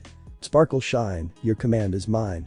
A preteen magical girl shouted as she blasted some colorful magic at the ridiculously stereotypical villain. Is this a good show, too, Issei? Rainer asked as she turned to glance at the TV. He shook his head. Hell no. It's a magical girl show. It's like those stupid friendship is magic bullshit, Issei said, standing up and grabbing his remote. I'm glad that out of all mythologies, magical girls aren't actually a thing. I mean, there are witches and whatnot, but nothing this girly. Let me catch a magical girl trying to come into my town, Issei thought to himself, with most of the male-tailed beasts agreeing that magical girls are weird, especially since the girl on the show acted like the ones in their world, like that blonde-haired mind jutsu user or that pink-haired brat. Rainer chuckled as she rubbed her head. I had a dream about that stupid show we were watching last night. If it was so stupid, then why did you stay all night and watch it with me? Issei countered, which made the fallen angel look away, embarrassed. It was entertaining. I haven't done anything like this before. Which part? Watching an I'm all-nighter cocooning a guy on his couch with your wings? Issei asked. Rainer blushed at his question. Both. Anyway, thanks for the hospitality, Issei. I should probably go. You have school today, right? Yeah, unfortunately, Issei said drearily, but before either one of them could say another word, Issei heard a loud knock on his front door. Who the hell is knocking on my door this early in the morning? Issei said, annoyed, as he walked over and opened it. Outside, he saw a voluptuous woman with long blue hair and brown eyes. She was wearing a ridiculously short maroon skirt and a matching coat with a deep V cut. Good. She's almost as big as that Sundate woman. Kurama said, recalling the Senju woman, while Issei agreed with the nine-tailed beast. True, but what is it with me seeing blue-haired girls lately? Issei thought as his gaze lingered on the buxom woman for a moment. Issei looked over at her briefly before speaking, nice outfit. Did you get lost on your way to Soapland, or is it my birthday? The woman gawked at him disbelievingly, what? Wait, is it his birthday, but I still need to finish my present. Shako said before Kaguya reassured her that it wasn't his birthday yet. I mean, hey, if you got a nice body, you might as well show it off, I guess. How can I help, fallen angel? Issei asked her as soon as the bird-like smell filled his nostrils. The woman glared daggers at him. Our companion came by here last night with an offer for you. She hasn't returned yet. Did you kill her? What was your answer? Before Issei could respond, Rainer immediately ran to the front door. Kalwerner, what are you doing here? Rainer, are you still here? Why didn't you report back? Don't seek, and I thought you were dead, the blue-haired woman said seriously. Rainer shook her head. That Gremory bitch was snooping around here last night, so I ended up hiding here with him. Really? That's unusual. What was his answer? Kalwerner asked as she looked at Issei intensely. Several of Issei's neighbors noticed the woman standing at his door. With his enhanced hearing, he could hear one speak, is that the Haidu family's son with a prostitute? Those poor people. How do they deal with that shameful son of theirs? Come inside. You stick out like a sore thumb around here, Issei said, motioning for Kalwerner to come into his house. The buxom blue-haired woman strutted in as Issei closed the door behind her before she crossed her arms and eyed him seriously, so you let Rainer hide out here? I take it that means you're willing to help us. I already told Rainer why she is here. You two can tell Azazel all about that. Tell him not to bother me while you're at it, Issei replied. Huh? You're a dragon, then? I thought you were a human with a sacred gear, Kalwerner said curiously as she took a step closer. He's half-dragon, Rainer clarified. May I? Kalwerner asked as she held up her hand. Issei had no idea what she was asking permission for, but he quickly found out as the woman traced a finger around his arm. The glow of holy magic briefly enveloped it before Issei's much stronger red draconic magic overpowered it and fizzled out. A powerful one, too, she remarked with fascination. It's amazing that the devils haven't tried recruiting you yet. How are you able to freely move about in Gremory's territory without consequence? Kalwerner asked. He can conceal his power. He did it last night to me when that Gremory bitch came looking for me, Rainer explained. Kalwerner looked over at Rainer again, and Lord Azazel found this fascinating. I don't doubt that, Rainer agreed, he is way stronger than I thought he was, too. So, what did you two do all night then? Kalwerner asked as she noticed one of Rainer's feathers was sticking out of Issei's shirt. Slept, Issei replied with the smartest answer. With each other apparently Kalwerner chuckled as she reached for the feather sticking out of Issei's shirt. Rainer immediately blushed shamefully, it's not what you think, Kalwerner. We just fell asleep watching this stupid show of his. Alright, well, I have to get ready for school, so why don't you two see yourselves out? You got everything you needed from me, Issei said as he put his arms up and started lightly pushing them both toward the door. Wait. I never properly repaid you for the help, Rainer protested as Issei easily pushed them toward the exit. Don't worry about it, Issei said as he opened the door for them to leave. Rainer stood at the doorway for a moment before looking up at Issei. Is it alright if I come back again sometime? For what? Issei asked. I just had a good time last night, Rainer replied, which made the males cheer for a second date, while Issei sighed in excitement. I'll think about it. Thanks. Rainer said enthusiastically before briefly nuzzling her head on his shoulder and leaving. Kalwerner gave him a curious look, the fallen angels owe you for the intel. I'll make sure Azazel knows that you're trying to avoid trouble around here. I'm sure he'll respect your request. He's a good leader. That's good to know, Issei said curtly. Is it alright if we contact you again? You would most likely only have to deal with Rainer or myself. Maybe Dona Seeker Middle too. The fallen angels will, of course, respect your autonomy, but you've proven yourself to be a valuable ally to us, Kalwerner said hopefully. The brunette shrugged, so long as you keep me out of politics, then I guess that's fine. We'll be in touch, the blue-haired angel said with a seductive grin before walking out of the house. After they were gone, Issei went to take a shower. He mentally cursed himself as he thought over what he just agreed to. I can already tell this is going to escalate into something way more than they're saying it is. Given our luck, I wouldn't be surprised if that is the case. Kaguya said before continuing to reassure her, and I wouldn't stress over it too much, partner. Sooner or later, you're going to have to reveal yourself anyway. Yeah, but I wish it was after I was done with high school first. Kuo Academy. Issei pulled into school and was surprised by the absence of both Zou and Dadaoji. That's weird. Why are they not here yet? I'm already late, Issei thought, confused. Before he entered the school and made his way to his class, he could detect quite a few devils spying on him from various angles and vantage points. Devils watching me? Fiva 6. I wonder whose servants they are. Issei thought as he pressed on toward his classroom. Upon walking inside, his teacher immediately turned towards him, annoyed. Haidu-san, you're late. Please try to make it to class on time. Sure thing, Issei said half-heartedly as he sat down and immediately zoned out before receiving texts from them, both that Zou was going to be helping her mom out at the hospital today. Dadaoji was going to do some more training since she wanted to train in her technique to master the Aid of Death. After homeroom, the speaker turned on. Issei Haidu, please report to the student council room immediately. An announcement sounded over the school broadcast. He snapped out of his daze when he heard the announcement, must be the president wanting to talk to me. Without a word, he left his classroom and quickly made his way to the student council room, where he met none other than Sona Citri. The dark-haired devil princess adjusted her glasses briefly as Issei walked into the room. Ah, Haidu-san, thank you for coming. I apologize for calling you out of class, but I wanted to talk to you in private and I can never seem to catch up with you after school. Why are the lights off here? Is this a thing for you? Issei asked as he looked around the dark room. His senses told him that they were completely alone and that this room was soundproof. Sona held up her hand while trying to control herself and not stutter. Please have a seat and make yourself comfortable. Issei did as requested and sat down across from her. He crossed his arms and immediately put his feet up on her desk a moment later. I mean, I get it if you wanted to get laid, but I think there's a number of facilities that you could ask or call to give up your. This isn't a thing. Sona shouted, unable to ignore his rude behavior, and started speaking in a calm voice. I'm sure you're probably wondering why I called you here.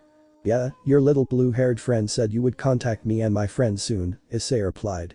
Blue-haired friend? Sona tilted her head uncertainly. Yeah, the tall girl is kinda tomboyish. Blue hair, blue eyes, apparently one of yours, Issei clarified. You mean Tsubasa? Did she approach you? When was this? Sona asked, confused. Issei cocked his head at her, yesterday after school. I thought you knew that. She said you sent her to tell me that you had something important to discuss. I never authorized her to approach you. In fact, I told all the members of my peerage to stay out of your way after you hurt Saji, Sona said, surprised, which made the tailed beast scoff at her incompetence. Well, I guess you'll have to ask her about that. Regardless, what do you want? Issei got to the point. I'm sure you're well aware of this by now, but I am not human, Sona began until Issei interrupted her. But guess. No wonder you're in your third year. Issei said sarcastically, making Sona pinch her hand. She ignored his sarcasm and continued, I am a high-class devil of the Citri family and its heir. I and every member of my peerage are devils.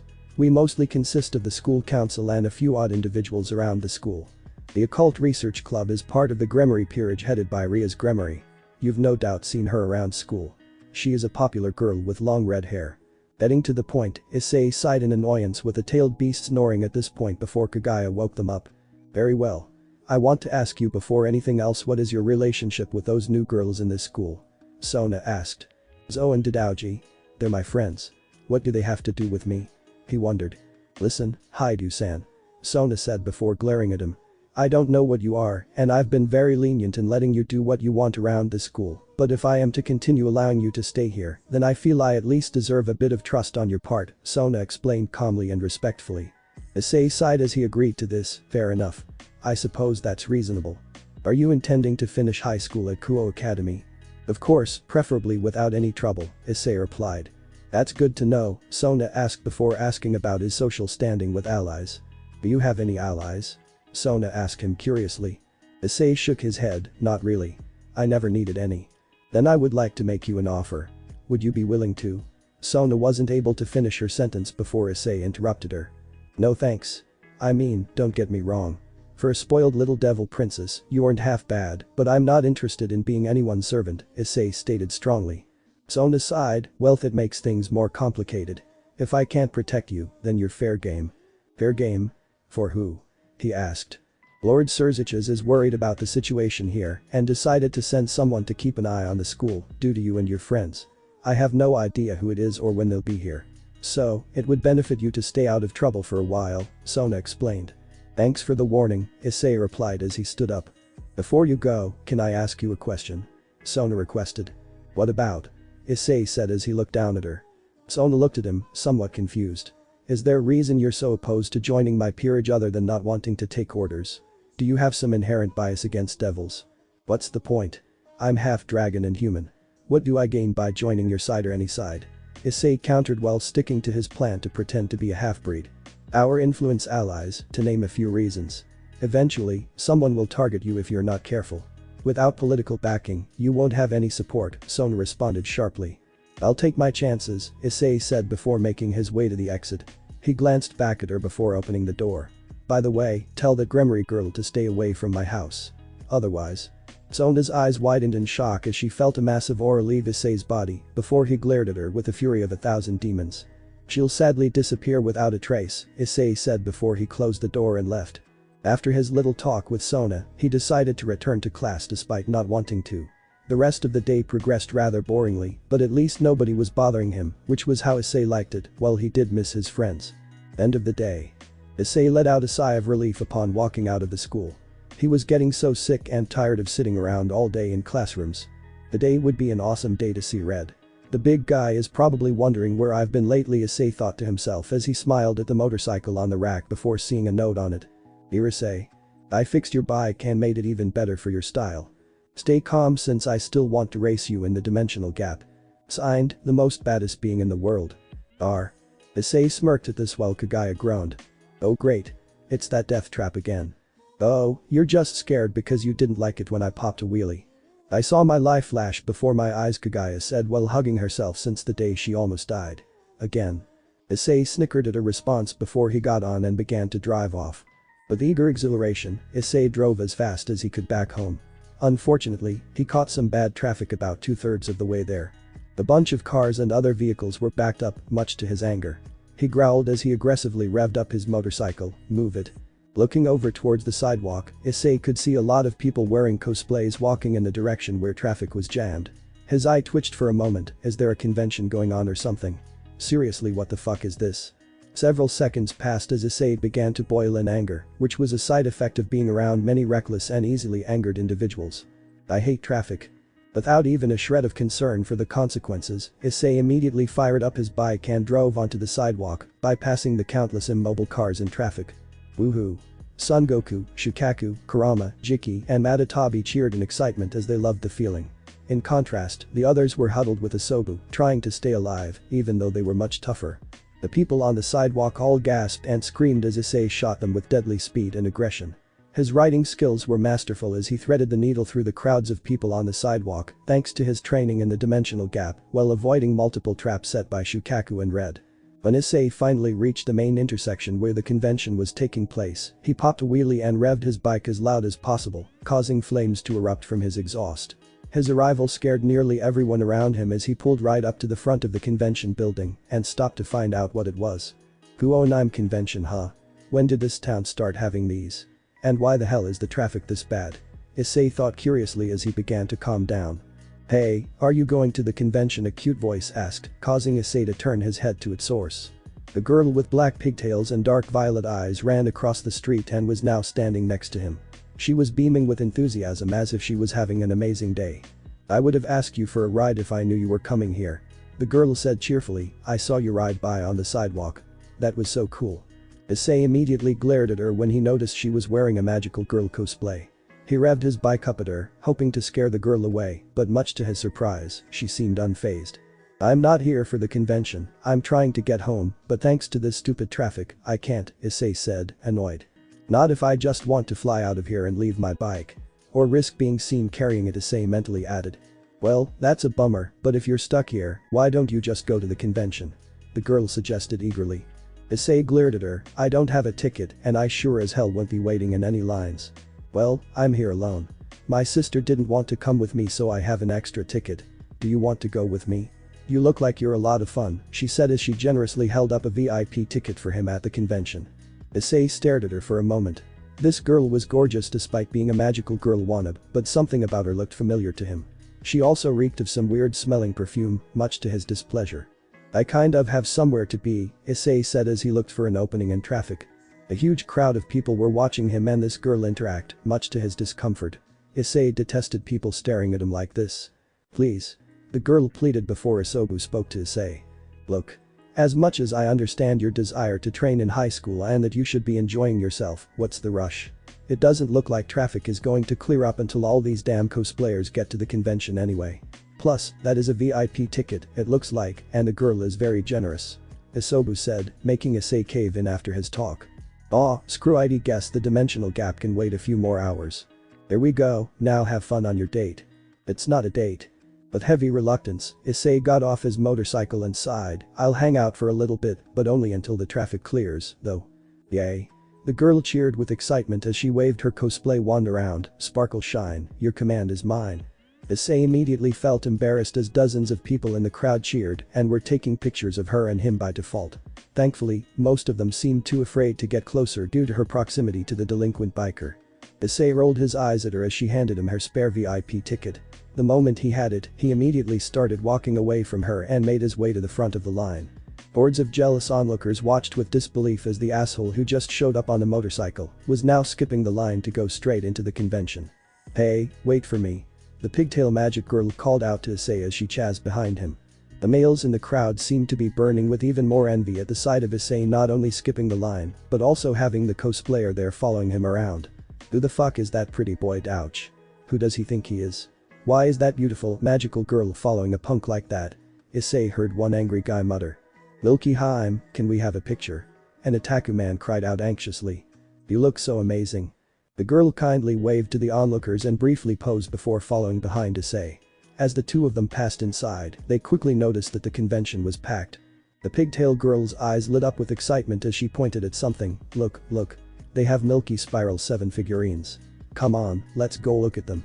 Before Issei could protest, the overly excited girl grabbed his hand and dragged him over toward a section on the convention floor that seemed to be selling things that matched the anime she was cosplaying. Everyone within a 200-meter radius was staring at them as if they were celebrities. Issei was starting to feel awkward as random people kept walking up and asking for pictures of the girl. I should ditch this chick and see the Draig so ballsy and Naruto section, Issei thought as he slipped into the background of the ravenous crowd that was now swarming the girl for pictures.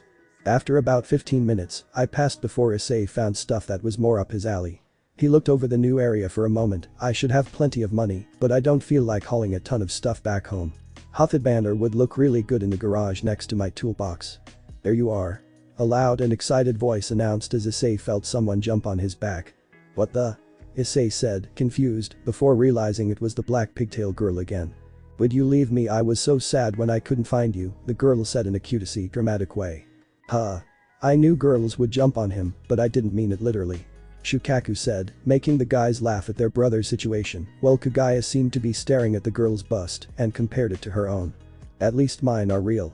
Kaguya said with a pout, mad that some big tits cosplayer beat her. The crowd of desperate fanboys and fangirls that were following her immediately froze up when Issei turned around. Is that her boyfriend? I'm so jealous.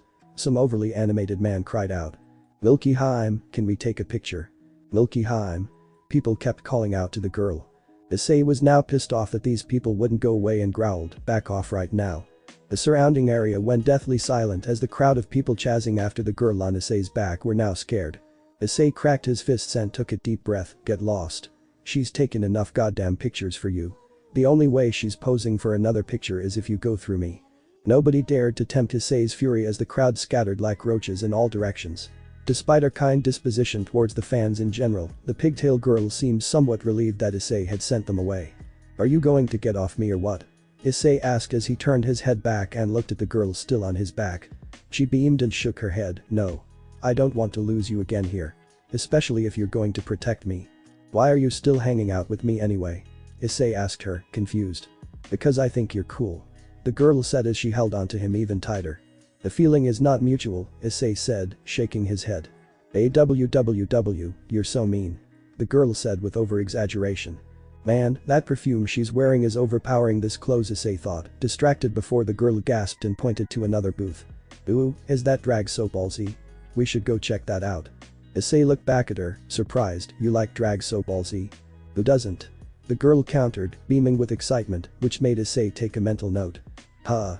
Maybe she's not as bad as I originally thought, Issei noted as the two of them went over to check out more merchandise. The tailed beasts were laughing at this, and before Issei knew it, the two of them were having a blast going around and buying random things they didn't need. After about an hour of that, the girl insisted that they go to a few panels, and before Issei realized where the time went, he ended up spending the rest of the day there. It was only when the convention was closing for the day that he actually realized the time. Upon walking outside and seeing the nighttime sky, Issei shook his head disbelievingly. I can't believe I spent the whole afternoon here. That was so few. The girl emphasized each word louder and louder as she latched onto his arm while they were walking out. Yeah. I actually had a good time. Surprisingly, Issei said, almost not believing his own words. Did I seriously just hang out with some weirdo otaku magical girl all afternoon? This has been the weirdest week ever, Issei thought to himself. I never get to do that many things at conventions because everyone always just wants to take pictures of me. Going with you was a great idea. You scared everyone away with your mean, scary face. She giggled. Well, thanks for the ticket, Milky Heim. This was a somewhat pleasant surprise, Issei said more sincerely than he expected to. Oh. I never told you my name, did I? Milky asked, shocked as she placed a hand on her chin. To think of it. I was so excited all day I never bothered asking your name either, Milky said as she looked at him anxiously. Issei hi do, but don't bother remembering it. We'll probably never see each other again, Issei replied skeptically. But what if I want to see you again? Milky asked childishly. Issei laughed at her antics. By this point, he was almost used to her energetic innocence. My real name is Serafal. Serafal said, smiling at his reaction. Issei looked at her curiously, no surname? You and I are on a first name basis. Call me Serafal, and I'll call you Issei-chan, K. She chirped. Okay. Nice to be meeting you then, Serafal, Issei waved as he headed to his motorcycle. Issei was amazed it didn't get towed and shook his head, damn, I'm lucky. As he mounted his souvenir bags and got on his motorcycle, he looked up and saw Serafal standing right next to him. She shuffled around for a moment and was staring at him. Issei-chan, if it's not too much trouble. Can I go for a ride on your bike? Please. She said hopefully. Don't you have to go home or something? He asked, confused. Yeah, but maybe you could give me a ride. She asked with a suggestive smile. Issei sighed, I'm going to lose all my street cred if people see some otaku magic girl riding with me. The girl gave him the most mole look she could muster as she locked her fingers. Issei-chan, and make me beg you. Issei looked at it and tried not to give in, but recalling the girls doing this made Issei cave in. Fine. Get on, Issei said, and half a second later, the energetic Serafal was in his backseat. She tied her bags on the back of the bike and immediately wrapped her arms around Issei's waist. Come on, let's go fast. Serafal said happily. Are you sure you can handle it? This thing is the fastest motorcycle in the world, custom built, Issei replied. Go, go, go. Serafal cheered, causing Issei to take that as a yes. Deciding to test the limits of this girl's resolve, he started to drive recklessly and dangerously at high speed through the city. I'll take her over the bridge, Issei chuckled to himself as he came up to a large bridge with arches over it. He drove off the road and onto the arch before climbing high on the beam above the bridge. Once he got higher, he popped a wheelie. Issei half expected this girl to freak out or scream, but surprisingly, she seemed overjoyed at his daredevil stunt. Still think I can't handle it? Serafal asked as she spread her arms out and enjoyed the view from the bridge arch. We're about to find out, Issei grinned as he pressed a switch in front of him, causing a jettison of flames to spew out of the exhaust. Serafal immediately grabbed his waist again as the bike shot forward even faster. Issei drove as fast as possible until reaching the top of the bridge arch before launching off the side. His motorcycle flew a considerable distance through the air before landing on top of a parking garage nearby. Serafal let out a shriek of joy the entire way. Oh oh oh oh oh oh oh oh oh oh oh oh oh oh. Hell yeah. I like this girl. Son Goku yelled while the others agreed with him, except for the same-tailed beasts. Upon landing and slowing down, he glanced back to check on her. Serafal looked like she was super happy and wasn't afraid at all. Issei was genuinely impressed by her resolve and laughed, you're the first girl I've ever taken on that stunt. I'm shocked you didn't scream or cry. Are you kidding me? That was amazing. You're amazing. Serafal said, smiling, which made Issei blush a bit since that was a feat that not even Zou or Tadaoji was capable of doing. I never thought I'd meet a nice human girl who liked drag so ballsy and going on daredevil motorcycle rides. She's a fucking gem. Despite the magical girl shtick, I think I really like this girl, Issei thought as he stared at her. So, where do you live, Serafal? I should probably take you back now. It's getting late, Issei said, shaking off his distraction. Oh, I live at this little house with some nice people hosting my stay. It's close to Kuo Academy. Down 3rd Street, she replied. Issei nodded before driving down the parking garage and making his way toward the location specified. As they pulled up to a red light, Issei glanced back at her for a moment. Seraful is a strange name. Are you an international or something? Something like that. My sister lives here, so I came to take care of her for a while, Seraful explained. That's good of you, I guess, Issei replied as the light turned green. After driving for a bit longer, he finally reached her street. She pointed at a massive house. There, that little house is where I stay. Issei stared at it, little house. This is where all the rich people in this town live. Actually, isn't this devil territory? That's unfortunate for her. Hopefully, they don't do anything to her while she's here. Upon dropping Seraful off, Issei was surprised when she hugged him. Today was really fun, Issei-chan. We need to hang out again really soon, okay? Sure thing, he said as he locked a brief gaze with her. She smiled as she hugged him. Oh, by the way, do you have a cell phone? I want your email. Yeah. Here, Issei took his phone out. His was red and hers was pink, unsurprisingly. After they exchanged emails, Seraful picked up her bags and stood there uncertainty for a moment. We can do this again, right? Seraful asked hopefully. I'd be down for that, Issei nodded approvingly. Sparkle, shine, your command is mine. See you around, Issei-chan. Seraful cheered before kissing Issei's lips, shocking the tailed beasts in him until Issei just nodded and drove away. That was my very first kiss. Issei said while Son Goku decided to ask. So when's the wedding? Oh, shut up. Thanks for watching this video. If you really enjoy this video, like, subscribe and comment down below and turn on that bell notification. Don't forget to support and follow the Nefarious Doctor for writing that awesome fanfic, and also make sure to comment on this story link in the description.